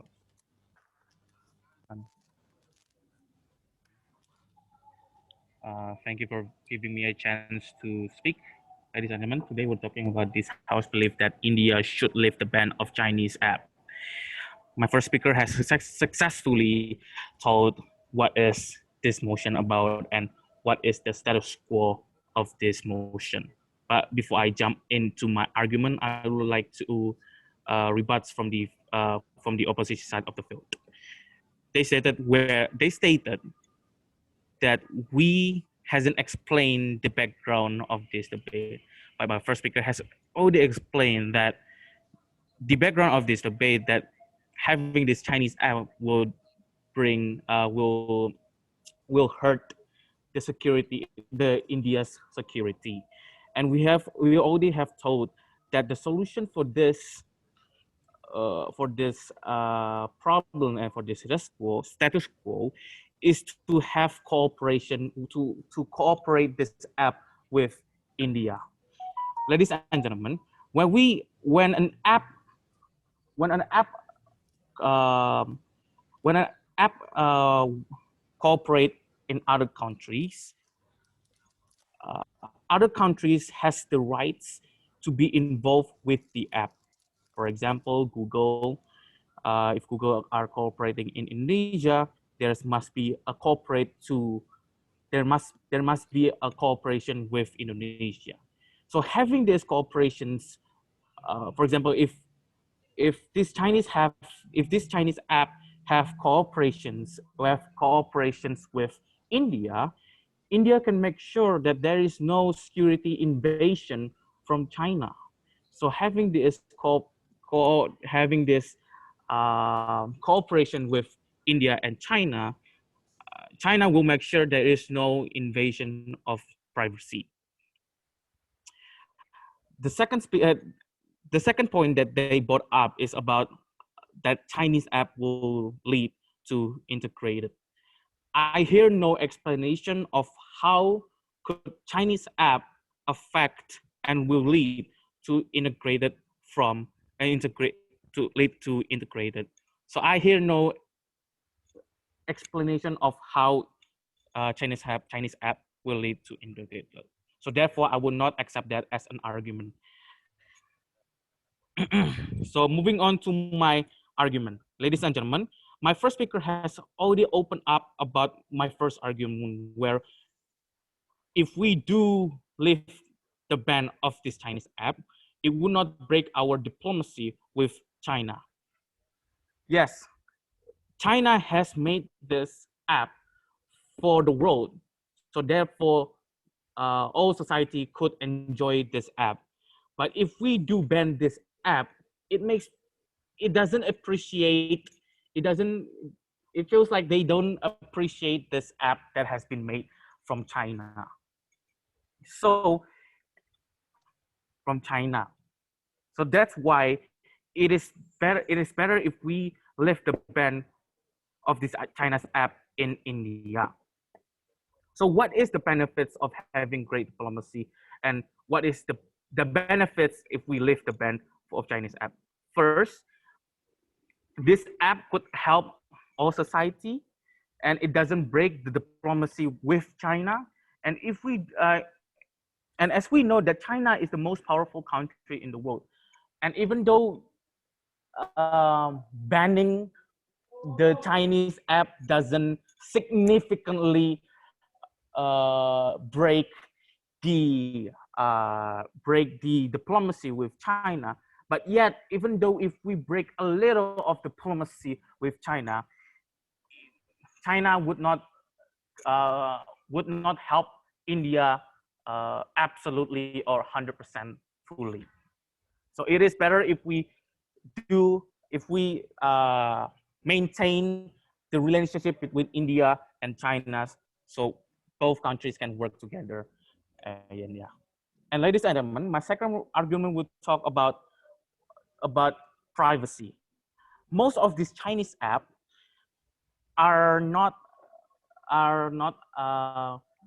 most of these Chinese app doesn't ask for personal information. For example, like TikTok, we open TikTok just for entertainment, and they didn't ask for their birthplace, and they didn't ask for the type of blood, or just like very personal information. They only ask for email. But again,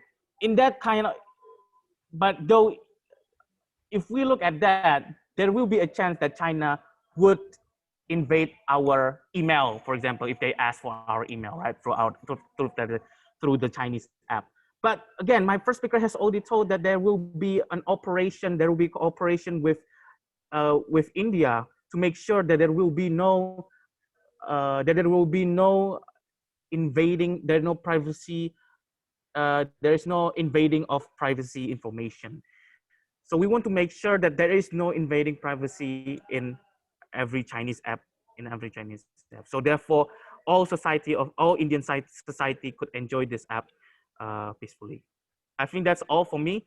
That's why we disagree. That's why we that's why we agree with the fact that this house believes that India should lift the ban of Chinese app, because first, if we do ban this Chinese app, it will uh, break the diplomacy with China.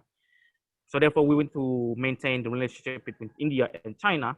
And second, we want to, and second, not all. I mean, all Chinese app does not.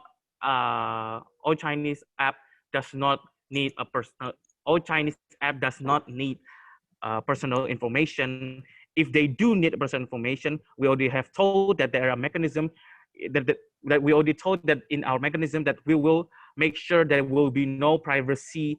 There is no invasion of privacy information because we cooperate with the Indian government. I think that's all for me. Thank you very much. Have a good day. Thank you for the speech. Now moving on to the opening opposition, let's call upon the Deputy Leader of Opposition, here.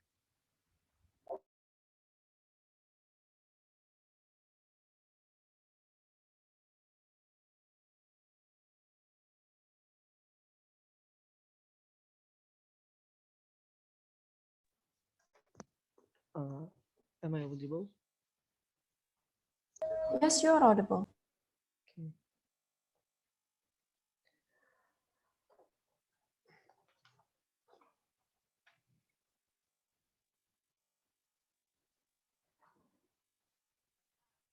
Ladies and gentlemen, I really believe that the governments are still having a narrow way of thinking itself without knowing the urgencies about what happened in these cases or on this motion itself.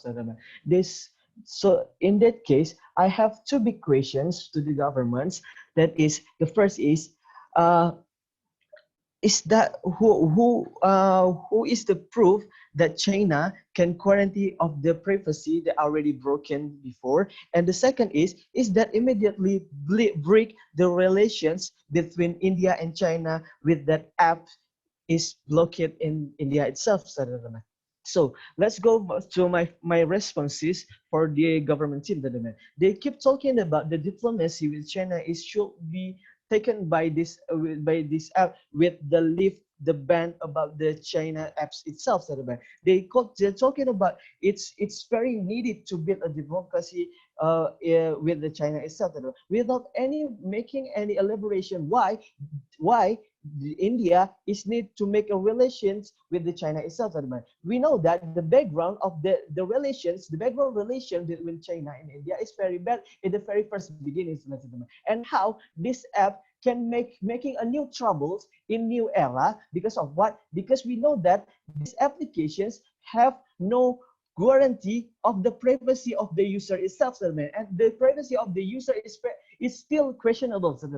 In this case, the diplomacy or the relation between the India and China is getting worse if we as the government still making up of this motion. We want to lift the ban of this motion, and I really believe that there's no break any relation relations between the China and India just because of the applications, the China applications. There is so many ways to get a diplomacy with the other country, for example with the agricultural ways and many more. And I really believe that this is not the only one way to build of diplomacy. That really believe that if we we not lift the ban, it will broke up the diplomacy itself. And I really believe that why is the organization comes appear into this debate, because we believe that the privacy of the user is still questionable, like what I said before. It's why I told like this, because we know that the fact is there are so many countries that block the app of China because of that things. And the really facts is the United States making a company to check this thing, to check this stuff is it safe or not for the person or the society? What by making this company, it's mean that the privacy of user is still questionable, and this is why we really believe that we want to leave. We want not to leave the ban of the Chinese applications because it can make any worse things in the future. And what is my justification? My justification is about the cybercrime. What is cybercrime itself? Cybercrime is a crime that go around the online technology, especially we talking about the apps, China application itself. How China applications can be a cybercrime, because it is a fact there is a break of user data that happened with the China application itself. We know that in 2019 in Alibaba company, there is 900 more data is hacked by someone. There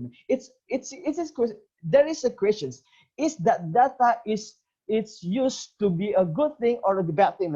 I really believe that it's automatically have a purpose of hack that data, right? And I really believe that the purpose is very bad. For example, they have a purpose that manipulations, abuse of power of data, it can make a bad impact for the user data that come from the other country. Because we know that the values of country, the values of the privacy is very needed in this status quo, right? Isn't it? And we know that this cybercrime is extraordinary crime that no more is a kind of the extraordinary crime that have no we have no debate about this. Because of what? Because we believe that it's an extraordinary crime. We have no tolerance on it, and how it's true, because we know that we really believe that why we can talk this kind of thing as the cybercrime, because there is a code in that applications that can get information of the users, and it is the fact that already told by so many countries, for example, Japan, US, and many more.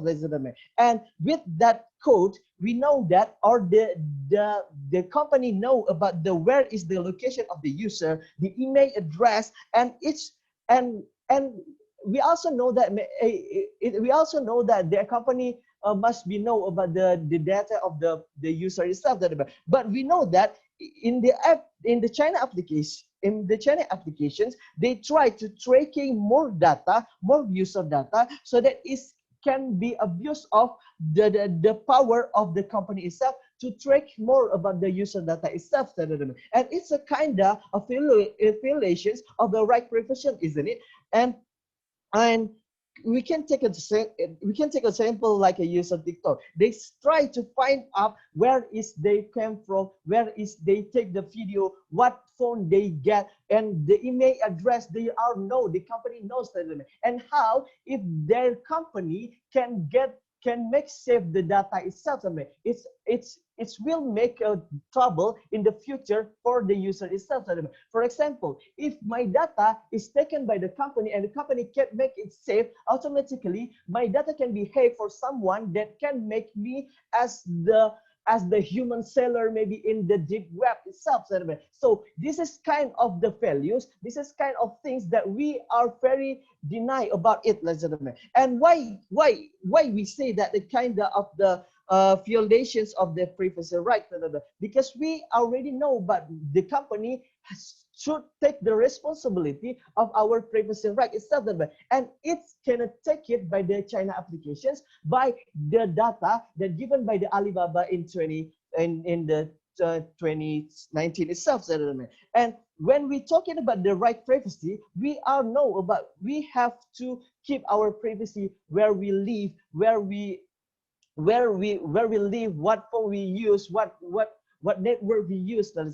Because of what? Because this is our privacy data that can be known by other people, and how it can make and how the company is the opposite team can guarantee how the China company can make it safe. Because of what? Because of that thing, it's very dangerous if we not live, if we still leave the ban of the Chinese application itself. Because of the right privacy, it's it have a connections with the with the safe of the nations that my first speaker already told you before. And we know that why they why the nation have a responsibility to keep safe about the privacy rights of their society itself.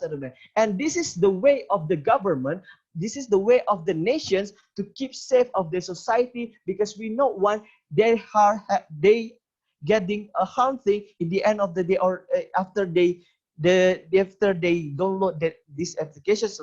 And this is a way to make a preventive way how we save our nation's reserve. And the second is, and we're not just talking about the privacy, but we talking and my first speaker already told you before about the values. What kind of values of ideology itself, suddenly. And this is very the urgent things that comes appear from the Chinese applications itself. Why? Because we know that in the Chinese applications, they recruit on their ideological values. There is communism, and it's very dangerous for the other ideology, and it's happened. For example, if they are playing PUBG and there is so many values that show us about the communism, for example, the sign of the China itself, how we should to keep ourselves safe than the others. And this is kind of the values of the ideologic values that try to keep in our mind outside the China itself. So I really believe that why my first speakers say that we should keeping the ideological values of our country to make sure that our country is safe itself. And why we really believe that we as the opposition team wanted to ban it, because there is no urgent things that came from that applications that should be taken by all of the nations. We really believe that there's no urgent thing that make the nation should use, or the society should use this application. If they keep talking about the income that came from this application, I really believe that there is so many ways to not interact with this application. There is so many alternative way to change about the income itself. And this is the responsibility of the government itself. And if they can replace this application, so I really believe that if they can't replace the applications, so why don't we prevent the harm things, the big harm thing that will happen in the future? Then we keep thinking about the income of the society. Because of the income of society, there is so many ways to get it, but how to keep safe the data, the privacy data, is a hard thing that should be taken the responsibility of the nation itself. So in these cases, we really believe that we are already taken down all of their speech. Thank you.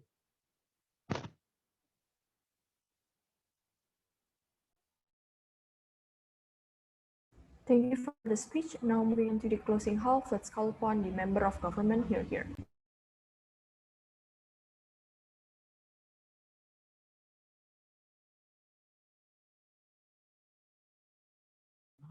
Hello, Kak. Am I audible? Yes, you are audible. Hello? Let me take a second.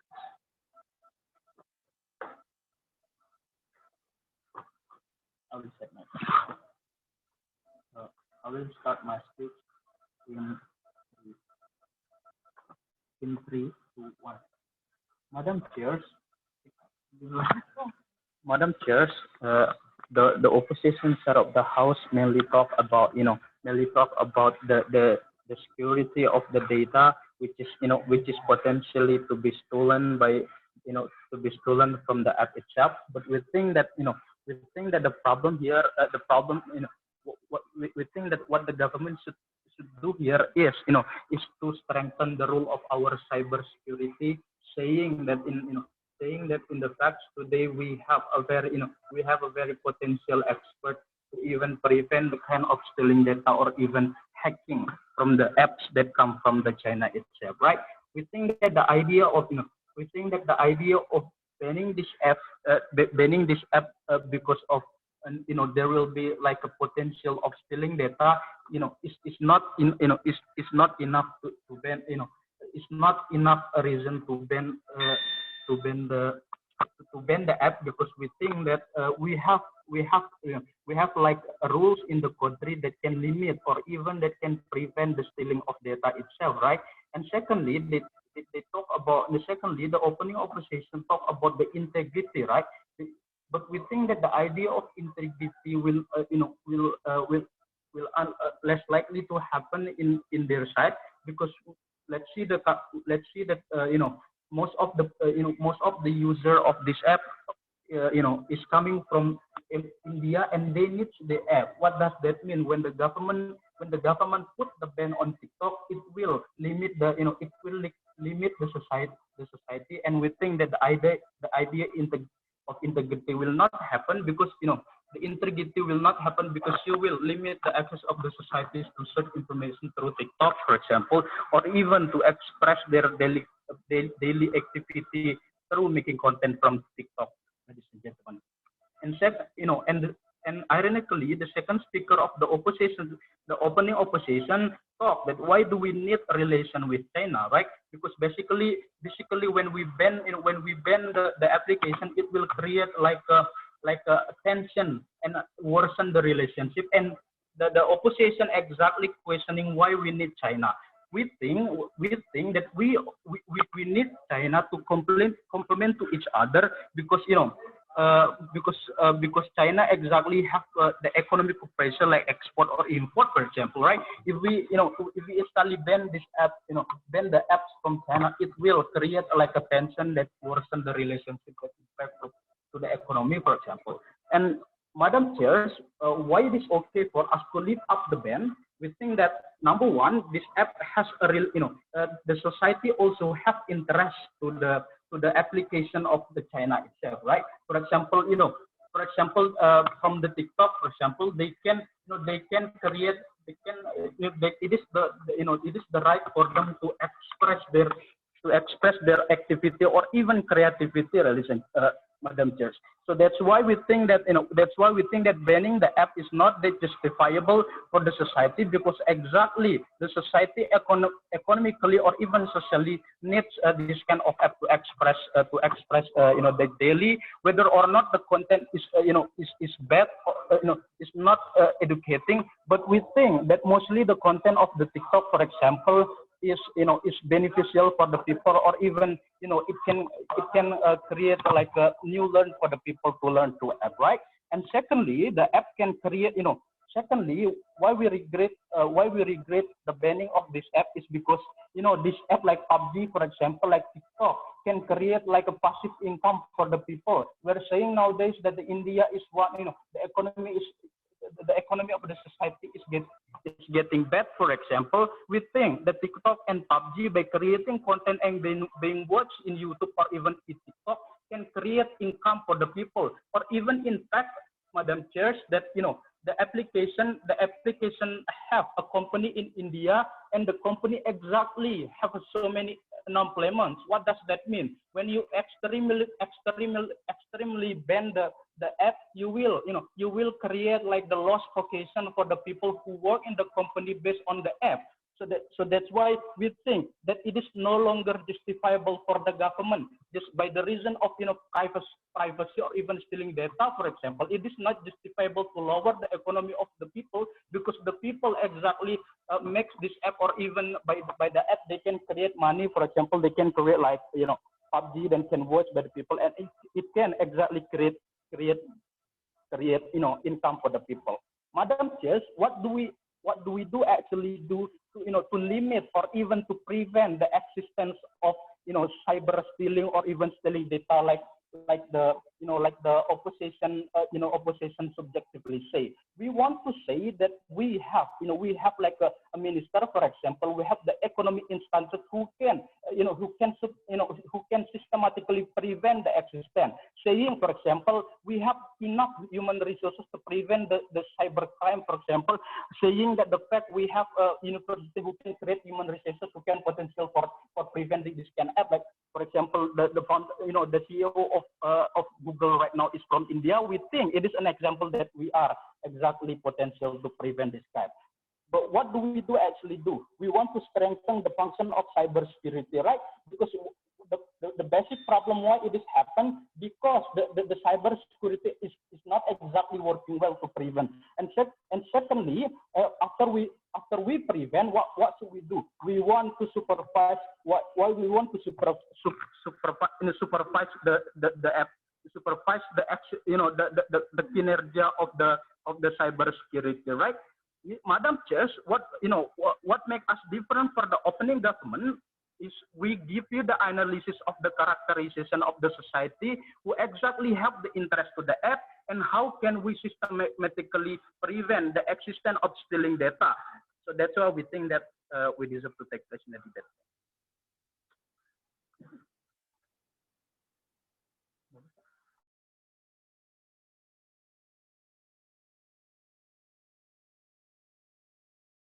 Thank you for the speech. Now moving on to the member of opposition. Here.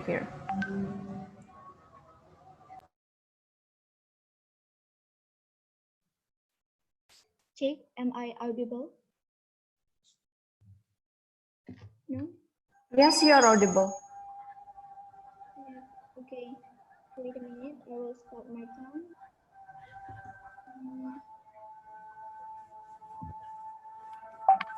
Okay.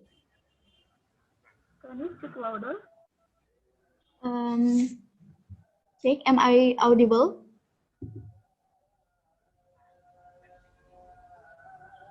Hello? Yes, you are audible. Okay, I will start my speech in 3, 2, 1. So, ladies and gentlemen, here as a closing opposition, I will give some clarification of this motion today and give some rebuttal, and also I will give some argument. So today, our motion is this House believes that India should lift the ban of Chinese apps such as TikTok, Baidu, UC browser. So, ladies and gentlemen, this kind of debate is class of this motion. I mean, the status quo is not really clear. So let me explain what is the status quo right now. So currently, India banned up to 59 Chinese apps such as TikTok, PUBG, and etc. And then we know that now the labor of India a lot of work in Chinese, but we can see and we know that the fact is that the labor of in India don't get their payment fairly. I mean, such as underpayment, ladies and gentlemen. So with this Chinese app, we want that interrelationship between Chinese and India fair, or not effort and loss, like that, ladies and gentlemen. So we'll know that market in India is really big, ladies and gentlemen. So China should know that India is one of big devisa contributor to their country, ladies and gentlemen. So this kind of country relation is need to aware by China, which means there's need and same profit to each country. I mean, when the labor of India work in the China, the labor don't get a good payment or underpayment. So with this ban, we want to make China aware that the big income of China or China app is also from India. So let's move to some rebuttal to government team. So the opening government said ban this app, lift this ban. India don't have a good relation with China. So how about underpayment? Is that not enough to make some bad relation to between China and India. So that's why we should to fix the payment of the labor of India that work in China. So we should to fix it first, and then the opening governments also said that China help India if we can lift this ban. So, but the opening government doesn't explain it, not explain it clearly. He just mentioned it, and then also in the opening government said cooperation. We can build the cooperation when we lift the ban. So let's see, ladies and gentlemen. Now the status quo is the China give underpayment to the labor of India. So it's really not good because it's just like effort and loss, not effort to each other country, ladies and gentlemen. So and then opening government also said if we'll ban this kind of app, Chinese app, India don't appreciate the app. So what about China don't appreciate the labor from India? So you should to think about it, ladies and gentlemen. So let's move. And then the closing government mentioned that PUBG, that app, Chinese app can make some good for India, such as PUBG that can upload it in YouTube. And do you think, ladies and gentlemen, that it's really not enough, because not all of the society can be a YouTuber or up their content and get some money from YouTube, ladies and gentlemen. So that's all about my rebuttal. Let's move to my argument. So here I want to give you three arguments. The first one is economical side, the second one is security, and the third one is a right and obligation. So here I will explain it more and deeper than opening opposition. So in this in the economical side, it's about for each other country, ladies and gentlemen. With ban this, India labor don't get any payment. I mean, when China aware that India is important to their country, it means make the payment for labor from India is increased, ladies and gentlemen. So the second one is security. So for if we apply too much app in India, it doesn't save to India because it can be manipulated, hacked by someone, and also it can make some burden. Let's see now that too much stolen data that from app that made by China, and it really risks to India to get some burden. And for example, we can see that too much news that inform us a lot of people that use TikTok and lose their data or data selling by the app, ladies and gentlemen. So thirdly, the right and obligation, ladies and gentlemen. What I mean in here, every country have the right to get some effort, ladies and gentlemen, not just for effort and lose, but effort and effort. Every country want the effort, but we cannot give some effort to the country, but the country cannot give some effort to the other country, ladies and gentlemen. So, and what is the obligation mean? And government need to make sure their society get their right to get fair payment when they work, ladies and gentlemen. So, and it's about effort to each other, effort to each country, interrelationship. Let me make sure that interrelationship or cooperation can build if both of the country get the same effort, ladies and gentlemen. So that's why I really proud to oppose. Thank you.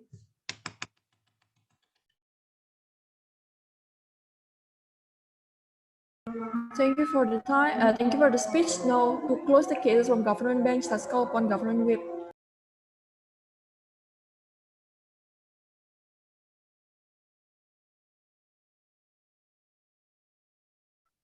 Am I audible? Yes, you're audible.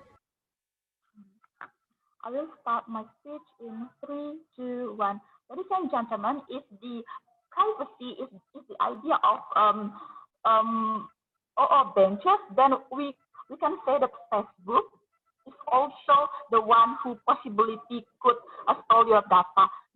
What we need to do as the government is that to strengthen our cyber security rather than banning the application from the China. Because of what? Because first it will affect our economic problem. Second, it will limit the right of expression of our society. Ladies and gentlemen, why do we need China? What is the worst scenario of the better relationship if we ban the China itself? First of all, we see that China is the country which has a good economic, which if you ban them, the possibility of China ban our product is of course will be there. For example, they will ban the Bollywood movie or etc. Ladies and gentlemen, they also talk about the payment and etc. If you want to solve this problem, then moderation. It's not by banning this kind of things. By moderation, you can discuss with the Chinese government to solve this kind of problem. At the end of the day, it will not happen, ladies and gentlemen. If we talk about the payment problem, even the Indian people who work in Saudi Arabia or in Middle East, they also have this kind of problem. But what you need to do is to do moderation. Ladies and gentlemen, we believe under our side of the house, we believe that it will by lift the ban of Chinese by ban Chinese app, it will limit the right of expression of our society, which we think that the social media such as TikTok is important nowadays for our society, which it could give our society satisfy. When our society happy, then it's good for them, ladies and gentlemen.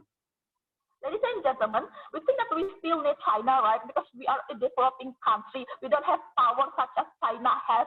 We think that we have to be careful if you want to ban this kind of app. We think that the benefit of lift the ban is more than than the ban of Chinese itself. Ladies and gentlemen, if we continue to ban the Chinese product, it will make the relationship between China and India become worse and worse. And the possibility for the China to ban our product is could be there, ladies and gentlemen. Ladies and gentlemen, we think that integrity will be there when you give when you give satisfaction or a free expression towards your society. If for example, like if the Indian people satisfy enough when they use TikTok and share their culture on how they dance, for example, we think that integrity will be there. Ladies and gentlemen, what makes us different with opening government is that they only talk about the diplomacy, cooperation, and etc. Believe that the power of China wouldn't be defeated by the India by only banning their product, ladies and gentlemen, because we think that the Chinese is the one who really influence our economic world, right? For example, like we still need their product. Of course, they also still need our product and etc. Ladies and gentlemen, we believe that what we need to do is that to strengthen our cyber security, ladies and gentlemen, because we think that we have a lot of smart people nowadays in India, for example, like people who work in Google company and etc. That shows to you on how we have this kind of human resources, ladies and gentlemen. That's why what we need to do to make the condition better between China and India is to strengthen our cyber security. It's not to ban their app, ladies and gentlemen. If you want to talking about the privacy, tracking data, and etc., then Facebook or other apps could possibilities their data, ladies and gentlemen. If you want to talk about it, then you have to ban a lot of those kind of apps. Of course, the answer is no. So what you need to do is to strengthen your cyber security rather than let your economic in the worst scenario, even your relationship with China. Even USA, such a powerful country, still thinks wisely if they want to compete China, because they need each other.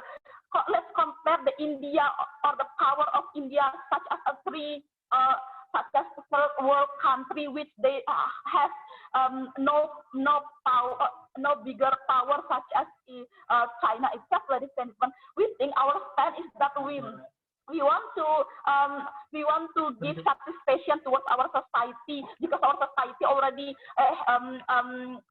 depend or needed with this kind of app. So we think that we don't want to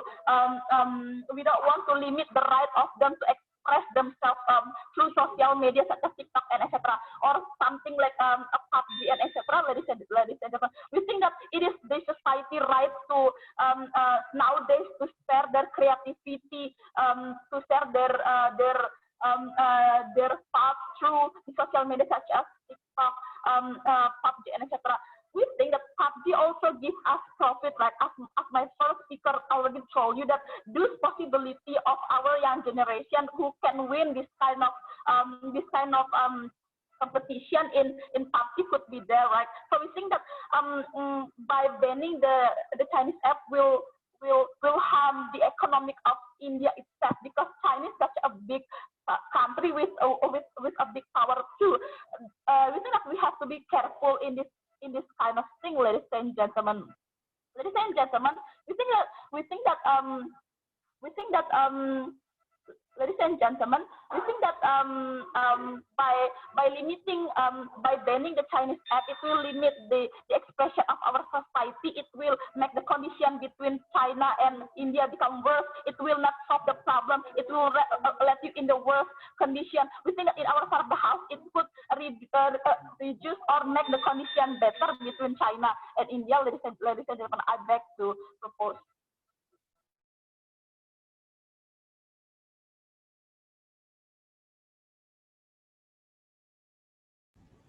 Thank you for the speech, but for government branch, please state your speaking order in the chat box before you guys leaving the room and etc. later. Now to close the debate as a whole, let's call upon the whip speaker of opposition. Here.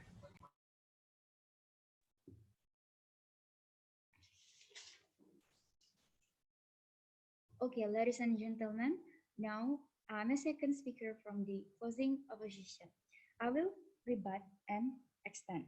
For the first, from the opening government state, the first speaker said just China help India by collaboration, and the first speaker is just mentioned.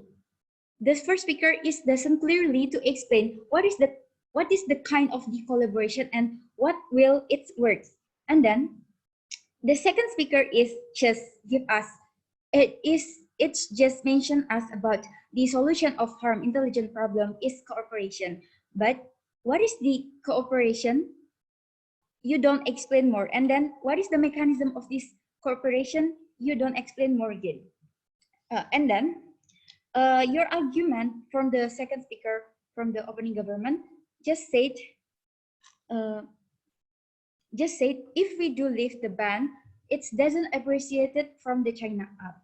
And why should India appreciate the China app? As we know that if your Indian citizen download the China app, it can make the China get profit, and then the China and then and the India citizen and the government still doesn't get profit from that. So that's why India should appreciate the China app. And then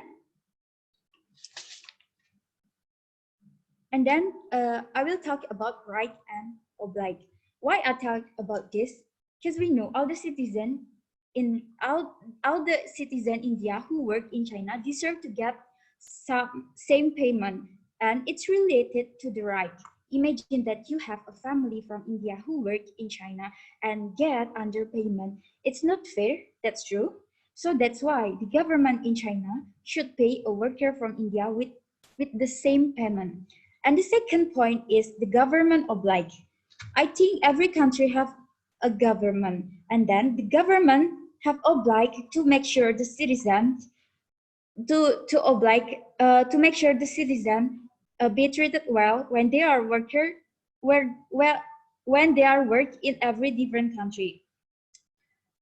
And then the example from my second speaker from the opening opposition is it's about not safe and harm. For the example from harm, because stolen data and intelligence problem, we know that the app made by China and India, if want to log into China app, they should fill the form for log into their app, and then from that China app will know all the data from India citizen, and then the China will know the mechanism because the China know the mechanism because they create their app, and then from that the China will know about the data, for the example the location, password, and etc like that, and etc like that. So that's why I agree with this motion. This house believe that India should lift the ban of China's app, and then I think that's all my argument. Thank you.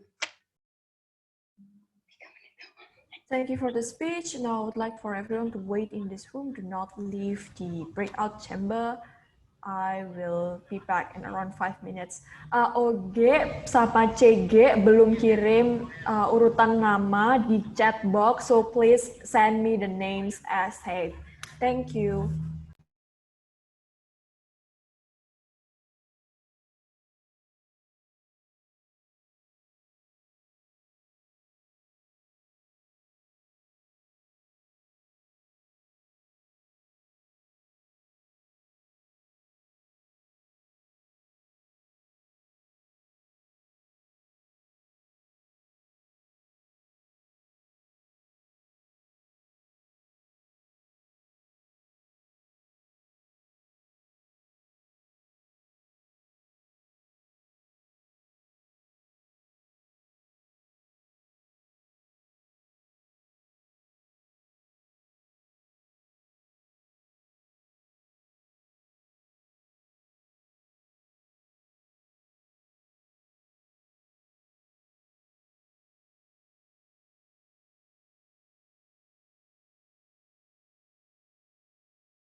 Am I audible? Yes, you are. Okay, thank you. Ladies and gentlemen, if you have UI, just via chat, and then I will start my speech from 3, 2, 1. Well, ladies and gentlemen, this house would encourage women to be selfish. Ladies and gentlemen, let's here I'm as the prime minister. Prime Minister, let me give you some of the little characterized or contextualization about the motion. What is the problem, ladies and gentlemen, related to this motion? And currently, that we can see in our daily life or in our life, there's still the phenomenon that the men or even many people underestimate women, either in the women's ability, capability, or their job, or even their power in the life. And then there is still the narrative that even say that the women are weaker than men. Ladies and gentlemen, we know that those kind of things make the women being under pressure and then being under pressure and then there's inviting the negative thinking from the women to their self, ladies and gentlemen. And then we know that there are okay, ladies and gentlemen, and then there are still. Is there any problem?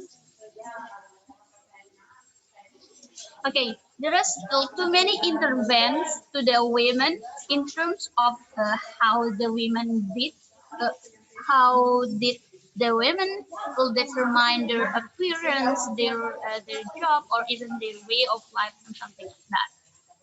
And then, ladies and gentlemen, the status quo nowadays currently that the women are not confident enough to show up themselves and then to determine their life by what they want or really need to because of the problem that I have just said just now, ladies and gentlemen.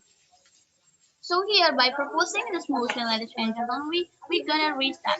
We're gonna reach that the women can here manage their own life, and then without thinking too negatively about themselves, then without thinking more anymore the about the sorry about the thinking that the women are weaker than men, and then to make to out the women from the under pressure that what is the problem just now. I have said this now, ladies and gentlemen. So here we would encourage the women here to be selfish. How? We can do the way by motivate the women how to build up their confidence to their self, confidence to themselves, and then how to build up their real realizeness about they are or the women are also important, have ability or have uh, or even some equal to the men, ladies and gentlemen. And how can we do that? Either from motivate them either through the social media campaign or either advertisement campaign public media information or something like that. And to I mean just to reach what we did to reach by this question. Okay, so here I'm as the Prime Minister support this motion, ladies and gentlemen. Why? Why it is? Why we need to encourage women to be selfish, ladies and gentlemen?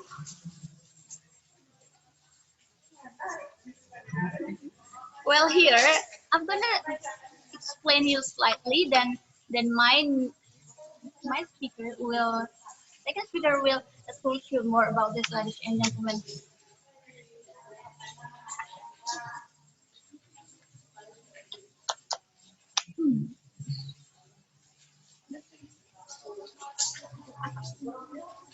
Okay, ladies and gentlemen, the first, because what I have said just now that the women are so under pressure to determine their life, or even didn't have confidence of what we call it, the confidence because of there are still the narrative that the women are weaker than men. So it's kind of negative to the women, ladies and gentlemen, that make them feel under pressure. So here we're gonna make or motivate the women to feel that they are equal that to men, ladies and gentlemen, and then okay, and then when the women here be selfish, ladies and gentlemen, they will have more time to think about their life, and then they learn to be their own advocate.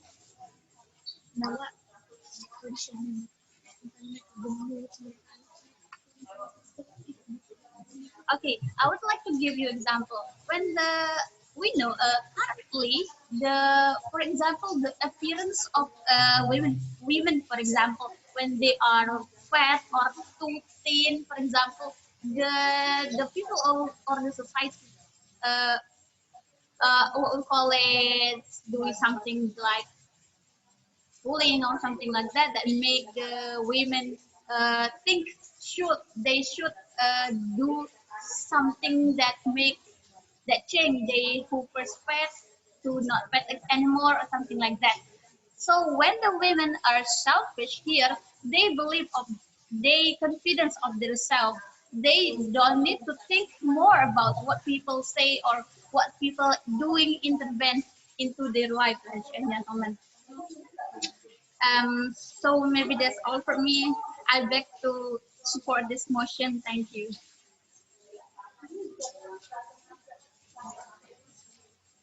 Thank you, Prime Minister. Now we're going to proceed with the next speaker, the leader of opposition. Okay, am I audible? Yes, you are. So I will start my speech in 3, 2, 1.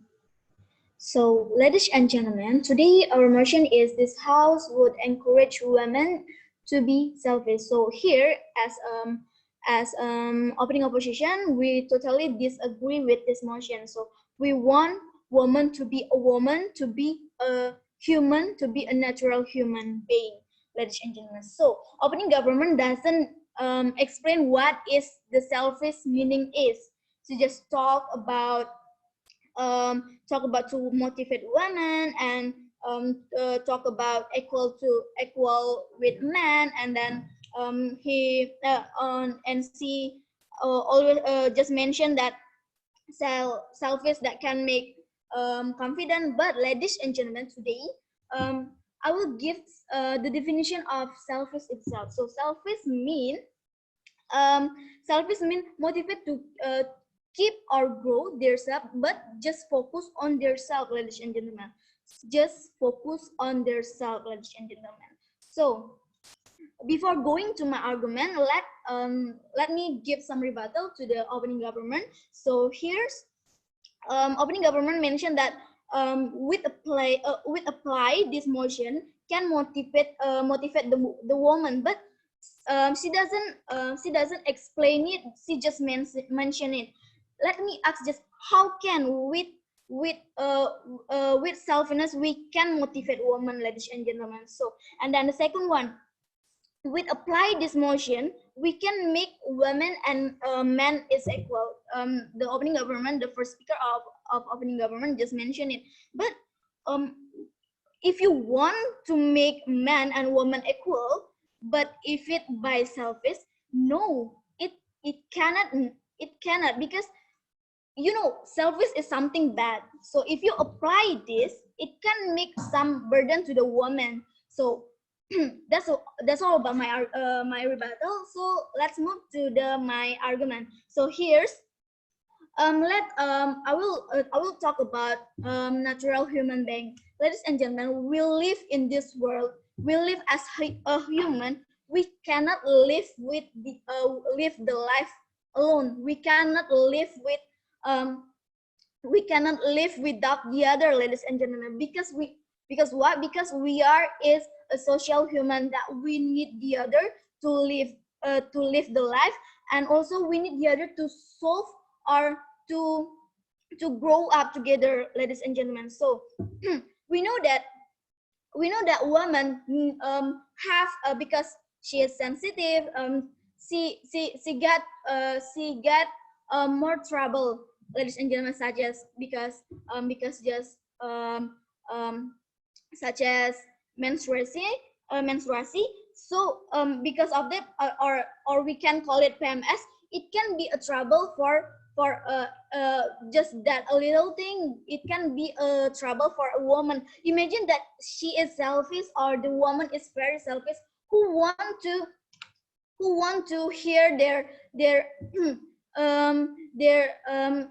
who want to listen who want to listen to them when they are in the bad condition, when they are not not good enough on that situation, ladies and gentlemen. So as I said before, we are a human being. We need the other to live, ladies and gentlemen. So let's move to the point feminist movement. Ladies and gentlemen, we apply this motion, which is like if women just focus on their self or on their self, because he want to make sure that she is as the open government said, that women to want to be equal with men. Okay, we know that women want to be equal and with men, but feminist movement want we equal with the right way, not be being selfish like this, ladies and gentlemen. So feminist movement want us to equal and grow together, man and woman. But why we need to make the woman selfish, ladies and gentlemen? So next, with apply with this motion, we can give some benefit if we don't apply. Sorry. If we not selfish, we have a good relation with others. Imagine that you are a selfish person who want to carry on you, who want to be friendly to you. So that's why being not selfish is really good for us in the relationship, and we can live at the life in this life with calmness, ladies and gentlemen. So what is bad impact? What is the bad impact when we apply this motion, ladies and gentlemen? When we let the woman being selfish, ladies and gentlemen, not all of society don't like. I mean, most of the society don't like a selfish person that only focus on herself. So it can make women alone and no one care again with them, which is make them depressed or get too much stressor, and then cannot handle it because no one wanna help or carry on them or carry on her. So for example, let's say, as I said before, when you as a person, as a human, when you live with a person that really selfish, so what would you do if you what would you do? Or you want to leave him, leave them or something or something. So I mean, in this kind of motion, encouraging women to be selfish is really not good, because it's really bad to only focus on ourselves but not care about nobody, ladies and gentlemen. So that's why because we are a human, because there is feminist movement that really want us to grow and equal with no selfish, and this good impact when we not selfish. I really proud to oppose this motion. Thank you.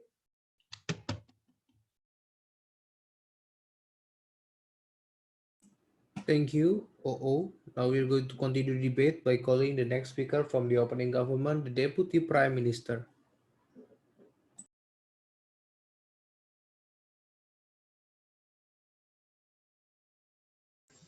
Okay, am I audible? Yes, you are.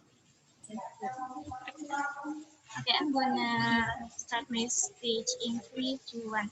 Well, ladies and gentlemen, before I'm jumping to my argument, I would like to have some videos. Okay, from opposition team, we know that we are also human. But what we gonna reach is when the woman not to care about the bad about the bad or negative talk of the others, but the woman that's good. Okay, and also the second point of my rebuttal is about the feminist movement. Okay, the yes, opposition said that we already have the feminist movement, and if you want to have the same or the equal with women, you can do in the right way. Okay, but ladies and gentlemen, even though feminist movement want the woman to be equal in good way, but still there is still women that cannot get the kindness or the good behavior. I mean, like good treatment, good treat, or yeah, good treat or something like that. Still, in nowadays, still that the woman cannot cannot what we call cannot get what they should do, what they should do have. Uh, for example, if the woman marry with the man, with still if the woman doing the wrong thing, or the husband will treat the woman like an animal. I mean, like the husband will hitting their wife, or yeah, and I think it is not really good for the woman, because of this way we need to be selfish. Women need to be selfish. Okay, jumping to my point. Here we are bringing some point as my first speaker explain you. First is by being selfish, you will have more time for things you love. And the second point is you will learn to be your own, or you will learn to be your own advocate. Okay, the first thing is you will have more time for things that you love. For example, by being selfish, the woman will really care about their selves. They will learn to know more what they need, and what they should do, they should have, what they should don't do, and etc. And the second one is learn to be a woman own advocate. Self-care and self-advocacy comes from a place of self-awareness and worthiness. So by being selfish, so the woman will think about their selves. Yeah, what think about I'm sorry. So the woman will think about themselves. They will think, what if they doing something wrong, they will exactly learn more what is wrong with what I'm doing now, and something like that. They will always concerned with what they should do, what they should achieve, and or what they should gain. Okay, ladies and gentlemen, um, uh, by being selfish, so women will never care about what people say, what people. I mean, like if there is people that judge this woman around the world or around her society, they will never think about negative things, or they will never feel like under pressure. That woman will never care, and she just keep doing uh, in order to reach what they want, or in order to getting what they really need, is whatever the people say is not important for her. And why is this important? Okay, uh, let's look at in the reality. Being selfish, By being selfish, woman can manage her life. Why? Because by being selfish, the woman can do anything of her life. She can manage her popularity, her job without thinking about what people say, for example, in social media or something like that.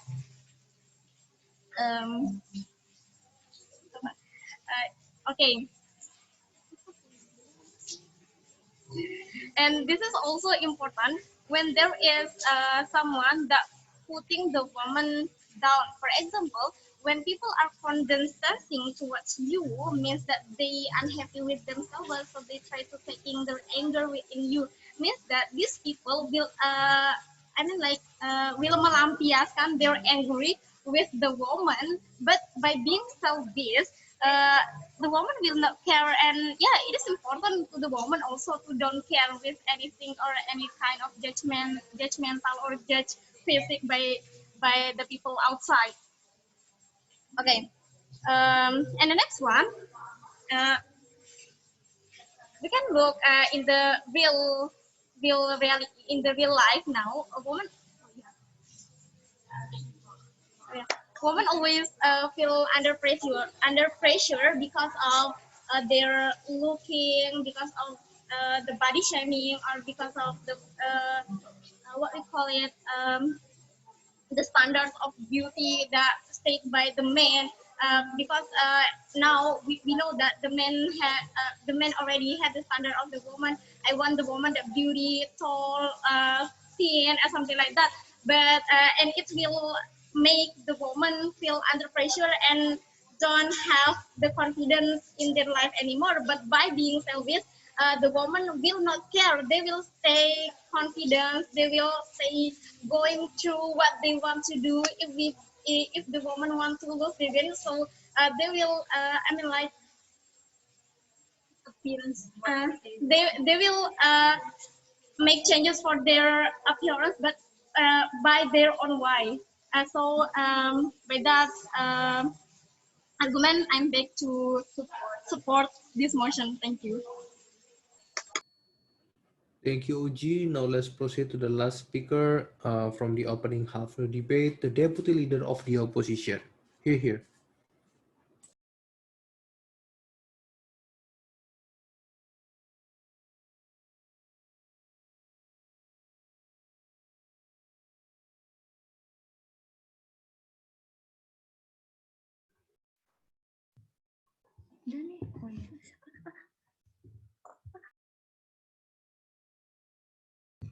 Wait a minute. The second speaker have some trouble. Okay.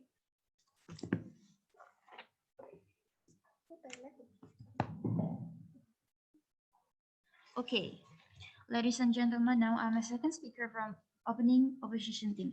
From the first, I want to ask to a second speaker from the government team.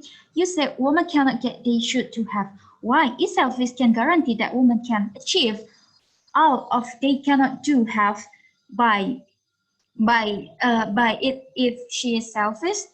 And then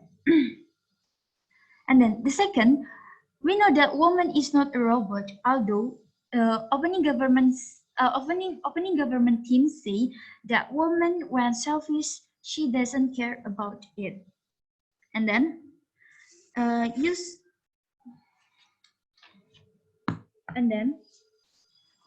move to my argument.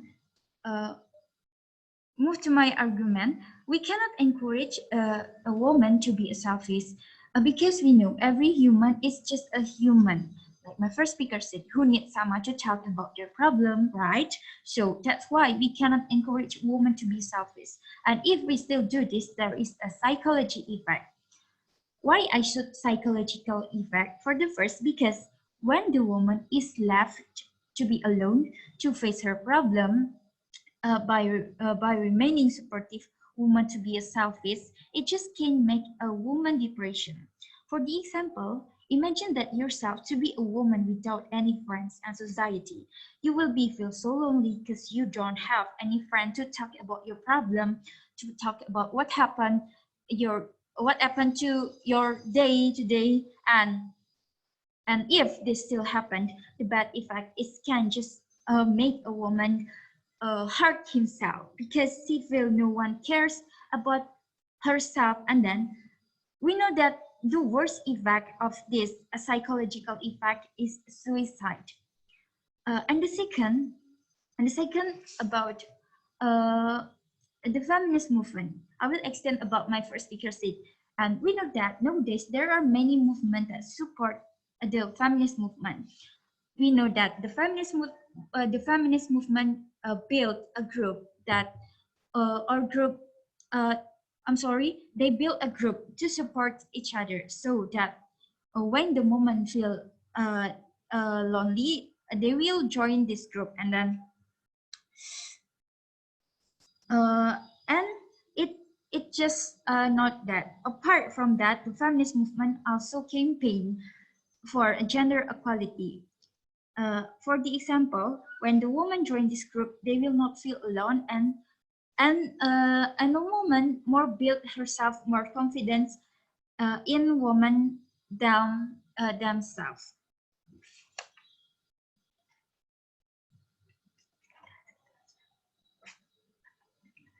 I think that's all my argument. Thank you. Thank you, OO. Now let's proceed to the next speaker, the member for the government, to open the case from the closing half of the debate.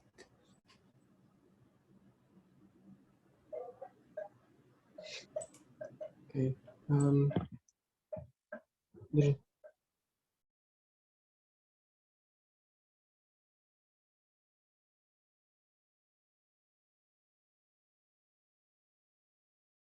Okay, test. Okay. I'm going to start my speech in 5, 4, 3, 2, 1. The adjudicator, I think we should deeply emphasize the problem that currently happen among the society. How the society currently become toxic. They are toxic to each other. How they are being called like that because of whatever human being, whatever personal being do in their life, the society will always give their point of perspective based on their perspective, not based on the people who live, people who will run their life to the future, or today or to the future.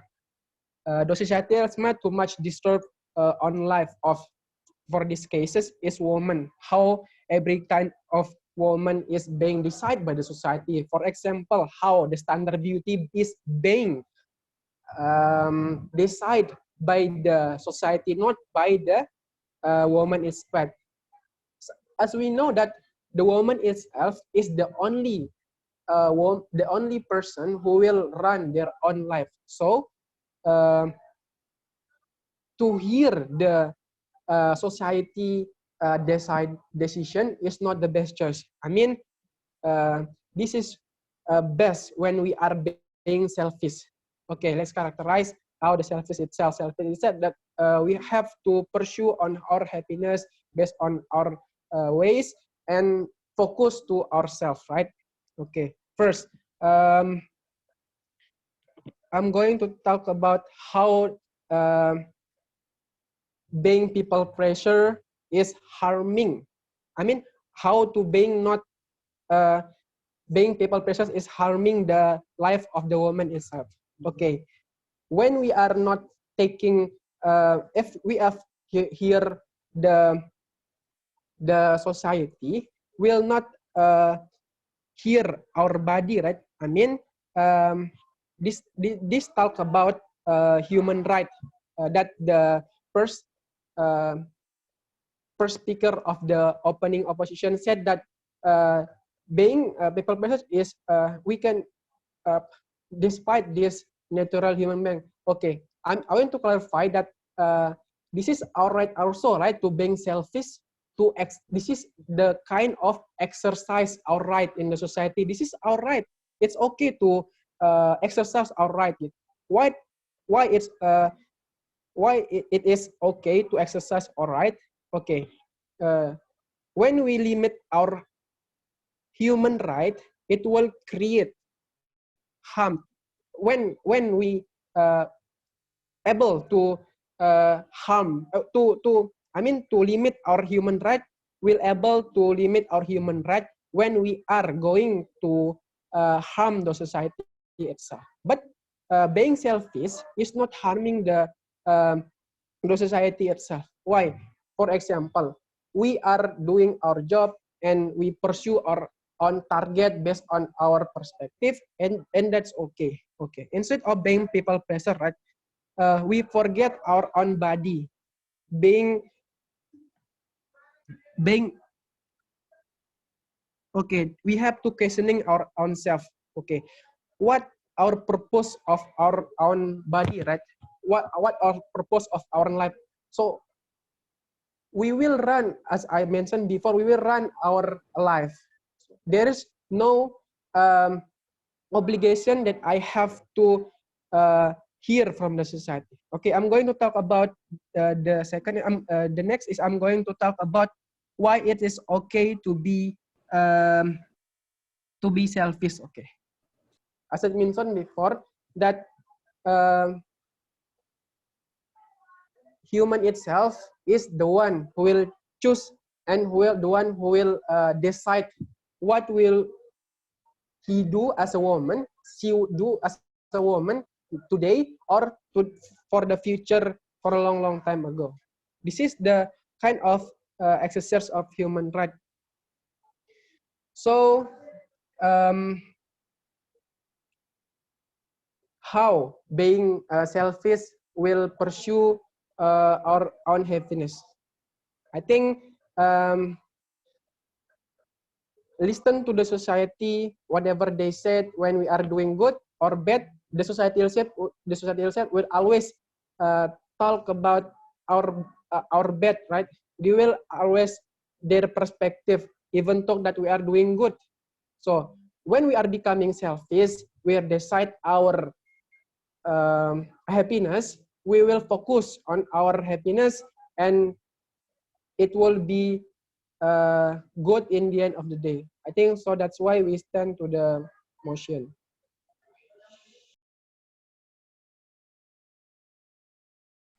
Thank you, closing government. Now we're going to proceed with the closing opposition side of the House. Let's call upon the member for the opposition.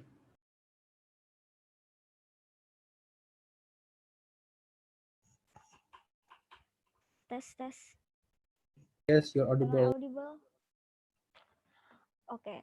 I'm going to start my speech in 3, 2, 1.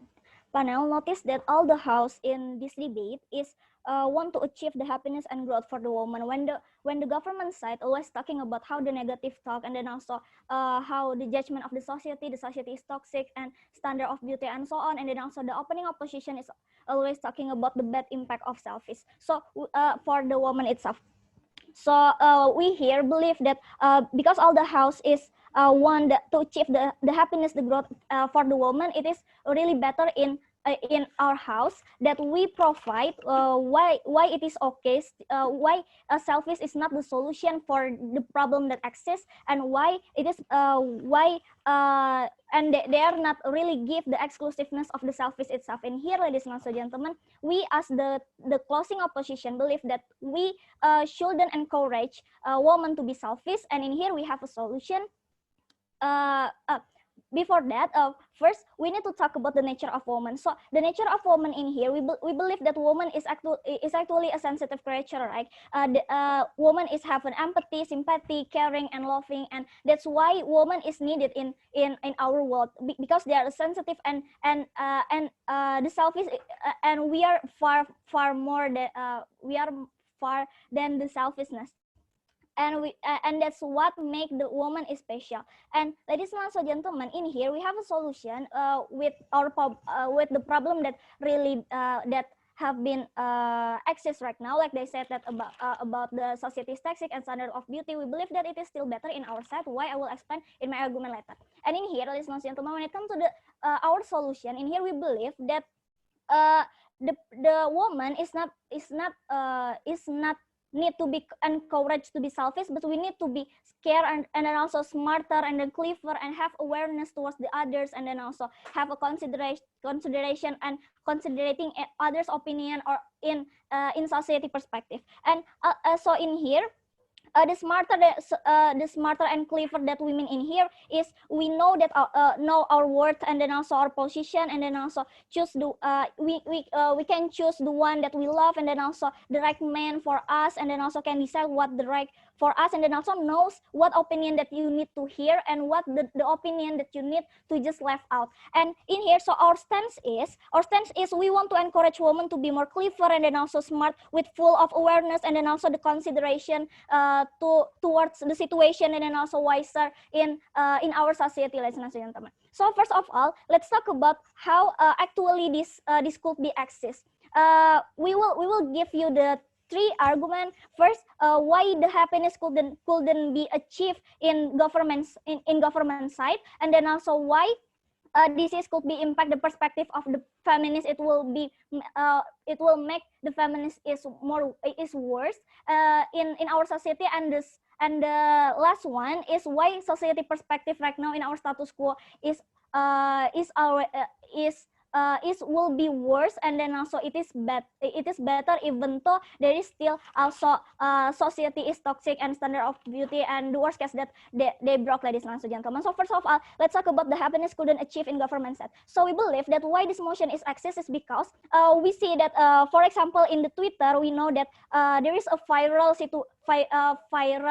tweet about a person that a wife that is provide a packet meal for their husband, and then also a lot of person and then a war between citizens, like why you are doing so, why you need to give so much effort for the person, and then also they talk about the woman is shouldn't doing like that, and that's why the feminist is getting worse and worse. That is a debate that how actually woman is need to be treated more, and then also woman shouldn't doing like that, ladies and gentlemen. We believe in here that when we see the truth that in our status quo right now like that, we believe that it is very bad, and then also it will make the person couldn't get the happiness, because when it comes to this when the woman is selfish, it will make a lot of the people also have to be selfish to that person too, ladies and gentlemen. So that's why in here that we believe that woman shouldn't when they say woman shouldn't treat a man that good,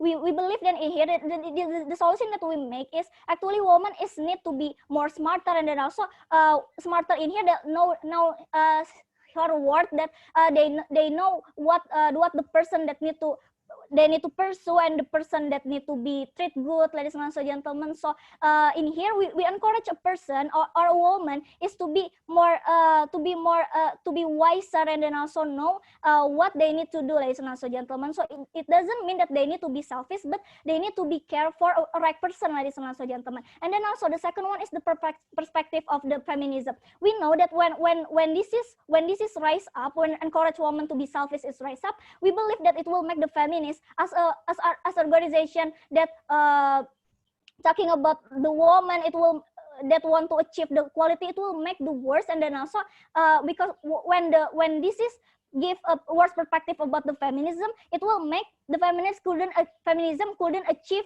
more about their purpose, because the society is not really trust the feminism, ladies and gentlemen. We believe that the society is really deny this motion that we need to be selfish, because as I said before, that the nature of woman is not like that. And also if the motion is right, woman will be seen as the most annoying creature in this world, because they know that the feminist, the woman is selfish. They only care about their self, ladies and gentlemen. And then also the last one is society, the perspective of the society. As they said that about when woman is when the society have a perspective, for example, is woman need to be careless to when the government said that women need to be careless to express themselves. Panel notice that society perspective is need to be have a consideration too. We know when one of the perspective of the society is you need to marry before 30, right? But it is also better in our house. I think that there is a reason behind it, that it is too old for you to have a children, for example, and you will regret the future if you just not married before 30. The society perspective is try to prevent those cases, ladies and gentlemen. They try to prevent your regretness. So that's why, ladies and gentlemen, it is important. Even if it is toxic, we know that that's why we encourage women to wiser, to be more smart, to choose the decision. And then also they talk about standard of beauty and so on. We believe that it is still better to have this kind of consideration, because it will make to try you to develop more. You care about your sanitation, washing your face, and then also try to look up for you to be more beautiful. We think that it is still better in our house than to be selfish. I think that's all. We are very, very proud to oppose. Thank you. Thank you, member, for the opposition. We're going to proceed to the last speaker from the government side, the government whip. Here. Okay, wait for me to timing my timer. Okay. Okay, I will start my debate in 3, 2, 1. Well, ladies and gentlemen, we talk about whether or not women should be encouraged to be selfish or not. Okay. Well, before going to my argument, I would like to rebut some points that has been delivered by the previous opposition team.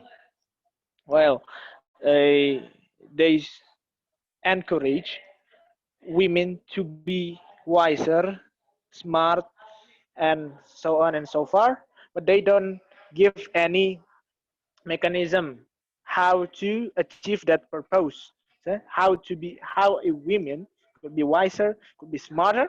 While in the other side, they talk about the toxic society that oppressed the women itself. So how could a women could be encouraged in the situation that their society is being toxic to them, the women community? Then about the case of married before 30. So this is has been mentioned that by our previous first speaker of closing government, that we pursue the women for have the right to decide everything based on his based on her consideration, based on her situation, and not being people pleaser. Because you are married because you are fall in love with someone, not because you are forced being married. You are forced to encourage to be married before 30 without any preparation, financial or psychology and another sectors that in the end of the day will oppress the women itself. So based on those problems, we would like to reemphasize what my previous speakers have said, that yes, we pursue the right to decide everything, and this is what selfish mean.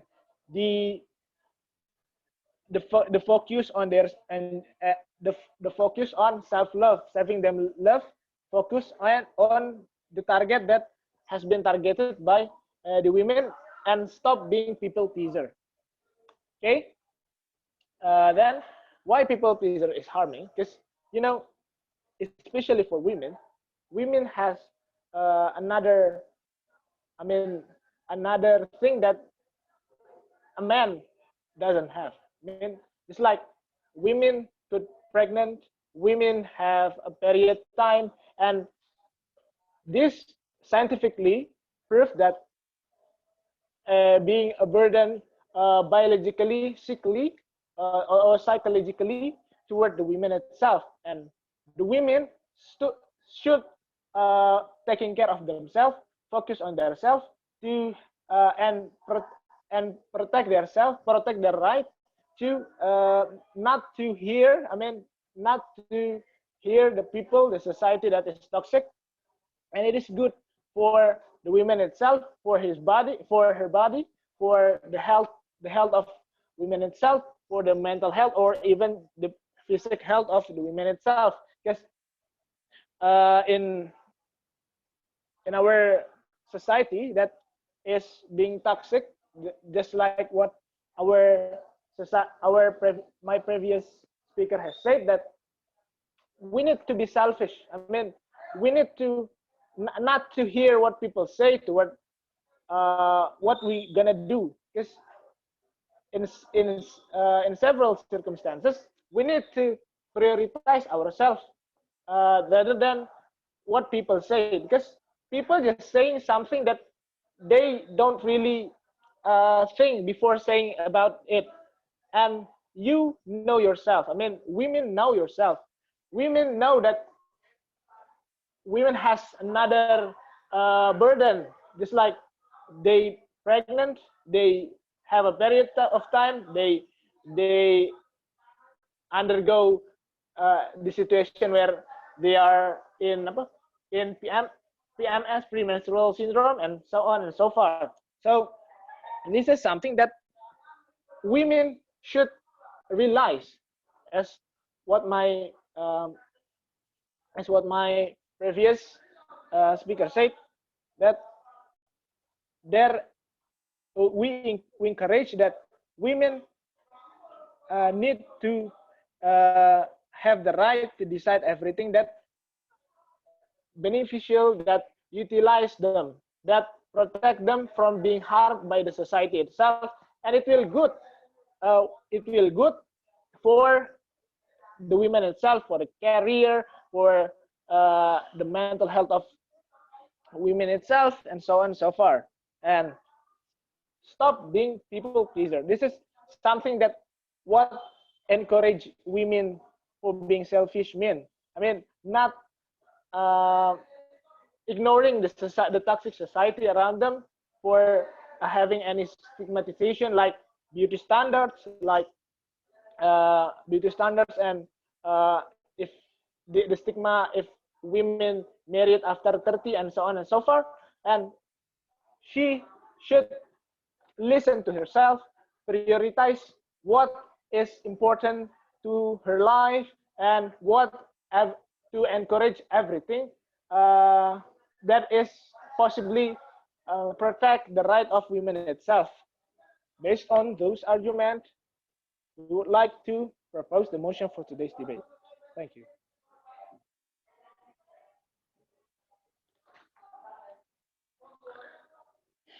Thank you, Governor Whip.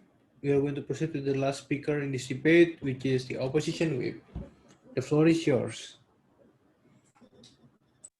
Okay, this way.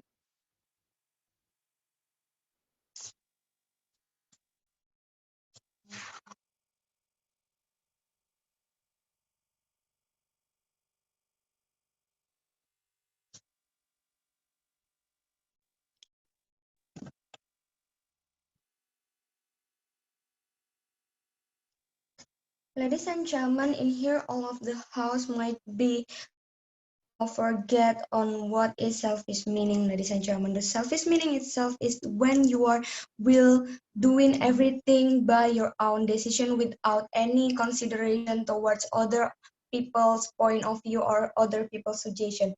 Because when you are being selfish, it means that when you want to do that, you will do that. Ladies and gentlemen, before I going to construct the whole debate here, I want to answer the question that's thrown by the opposite of the house. Ladies and gentlemen, they say that how women could be encouraged when the society itself is already toxic. Ladies and gentlemen, actually every suggestion, every sentence couldn't be toxic when you are take it as a grain of salt. It's mean that you should deciding on yourself which is it is good or it is bad for yourself. you need to know which one is good or bad. That's why we are here, as my first speaker saying that will encourage women to be more wiser, ladies and gentlemen. For a reminder, ladies and gentlemen, we are not here for actually we're not gonna make the woman have to marry before 30 or something like that. But we here trying to tell you that we need a lot of consideration by all people around us to prevent the regretness might be happen in the future. Ladies and gentlemen, in here we're not gonna be selfish.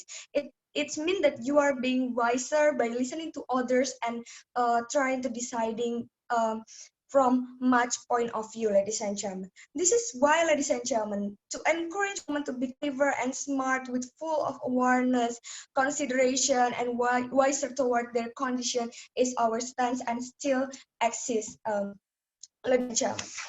Okay, first, ladies and gentlemen.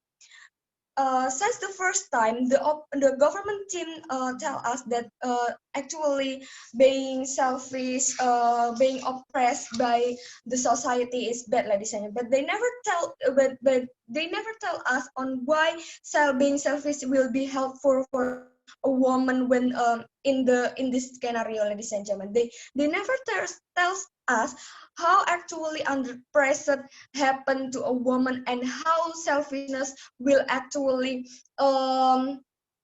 giving them a good solution in the end of the day, ladies and gentlemen. And they are saying that this selfishness will actually motivate the woman to be not under pressed, ladies and gentlemen. What's will going on, ladies and gentlemen? As my first speaker already said, that the feminism right now is actually getting worse. They are trying to make women above everyone and the most almost being the most annoying creator in the world, ladies and gentlemen. This thing, ladies and gentlemen, this selfishness will actually making them more under pressure by everyone, ladies and gentlemen. Not going to lie, ladies and gentlemen, when women trying to be selfish, it means that they will left out any consideration happens in their life, ladies and gentlemen. Even they will bring it to the society, to their family, ladies and gentlemen. And the second one, ladies and gentlemen, they say that the woman will be getting depression or something like, ladies and gentlemen. They say that women need to do whatever they want by the way or either they will get depression and suicide. But ladies and gentlemen, in here the suicide depression is not that easily to get, ladies and gentlemen. There's so much being under pressure. There's many things other than being under pressure could make you depressed and doing suicide, ladies and gentlemen. And also, ladies and gentlemen, what's like from the opening opposition is they saying that they will make a group support each other and they will make a campaign for gender equality, ladies and gentlemen. But here, ladies and gentlemen, there's no further explanation on how this group could help all women to be become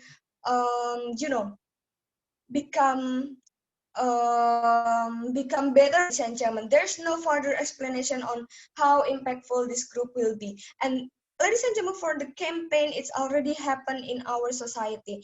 Even though the woman itself is trying to be, the movement of the woman is too aggressive, makes them make this motion exist, ladies and gentlemen. And ladies and gentlemen, in the other half of the house, saying that we are trying to be exercise our right to the society, ladies and gentlemen. But they're not. But this is the question, ladies and gentlemen. How? Why we should exercise our right with selfishness, ladies and gentlemen? There is so much way to them to exercise the right to be approved by the society without without being selfish, right, ladies and gentlemen? And they said that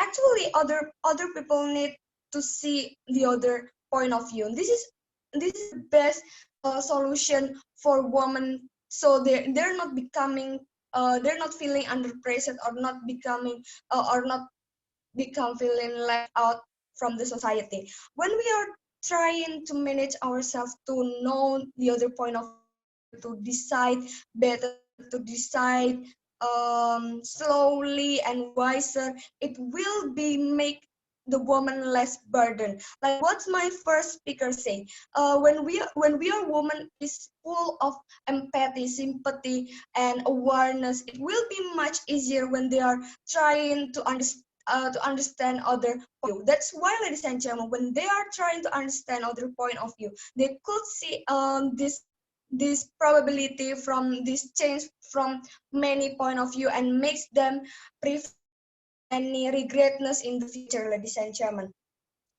The other house couldn't proving on why the selfish will be helpful for them to release them from the under pressure and so on and so far, ladies and gentlemen. But here we believe that our team still give you the best scenario and the best solution for all the women. We trying to make them becoming wiser and could accepting the other point of view and could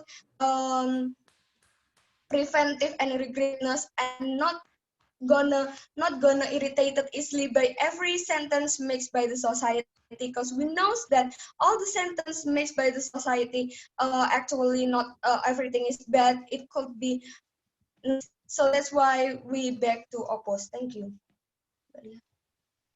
Thank you, opposition whip. That is the end of this round. Because it's current round, you can just proceed. Okay. I'm sorry, can we have feedback after this? The feedback would be given after the breaking announcement, yeah, because it's a silent round. Okay. How could we reach you in WhatsApp or You can reach Discord? us. You can reach me in WhatsApp. Then we can organize a feedback session in Discord or WhatsApp. It's up to you. All right. Okay, thank you. Thank you.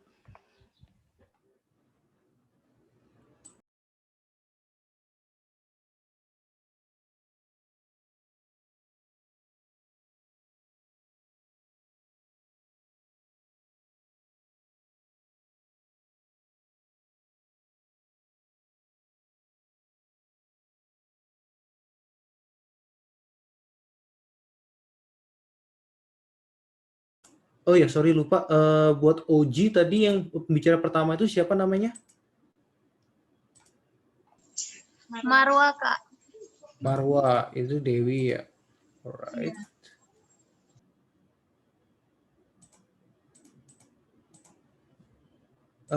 Closing government masih ada di sini nggak ya? Kalau nggak ada. Oke. Opening opposition yang pertama siapa namanya tadi? First speaker dari OO, Awi, secondnya Ogi. Oke.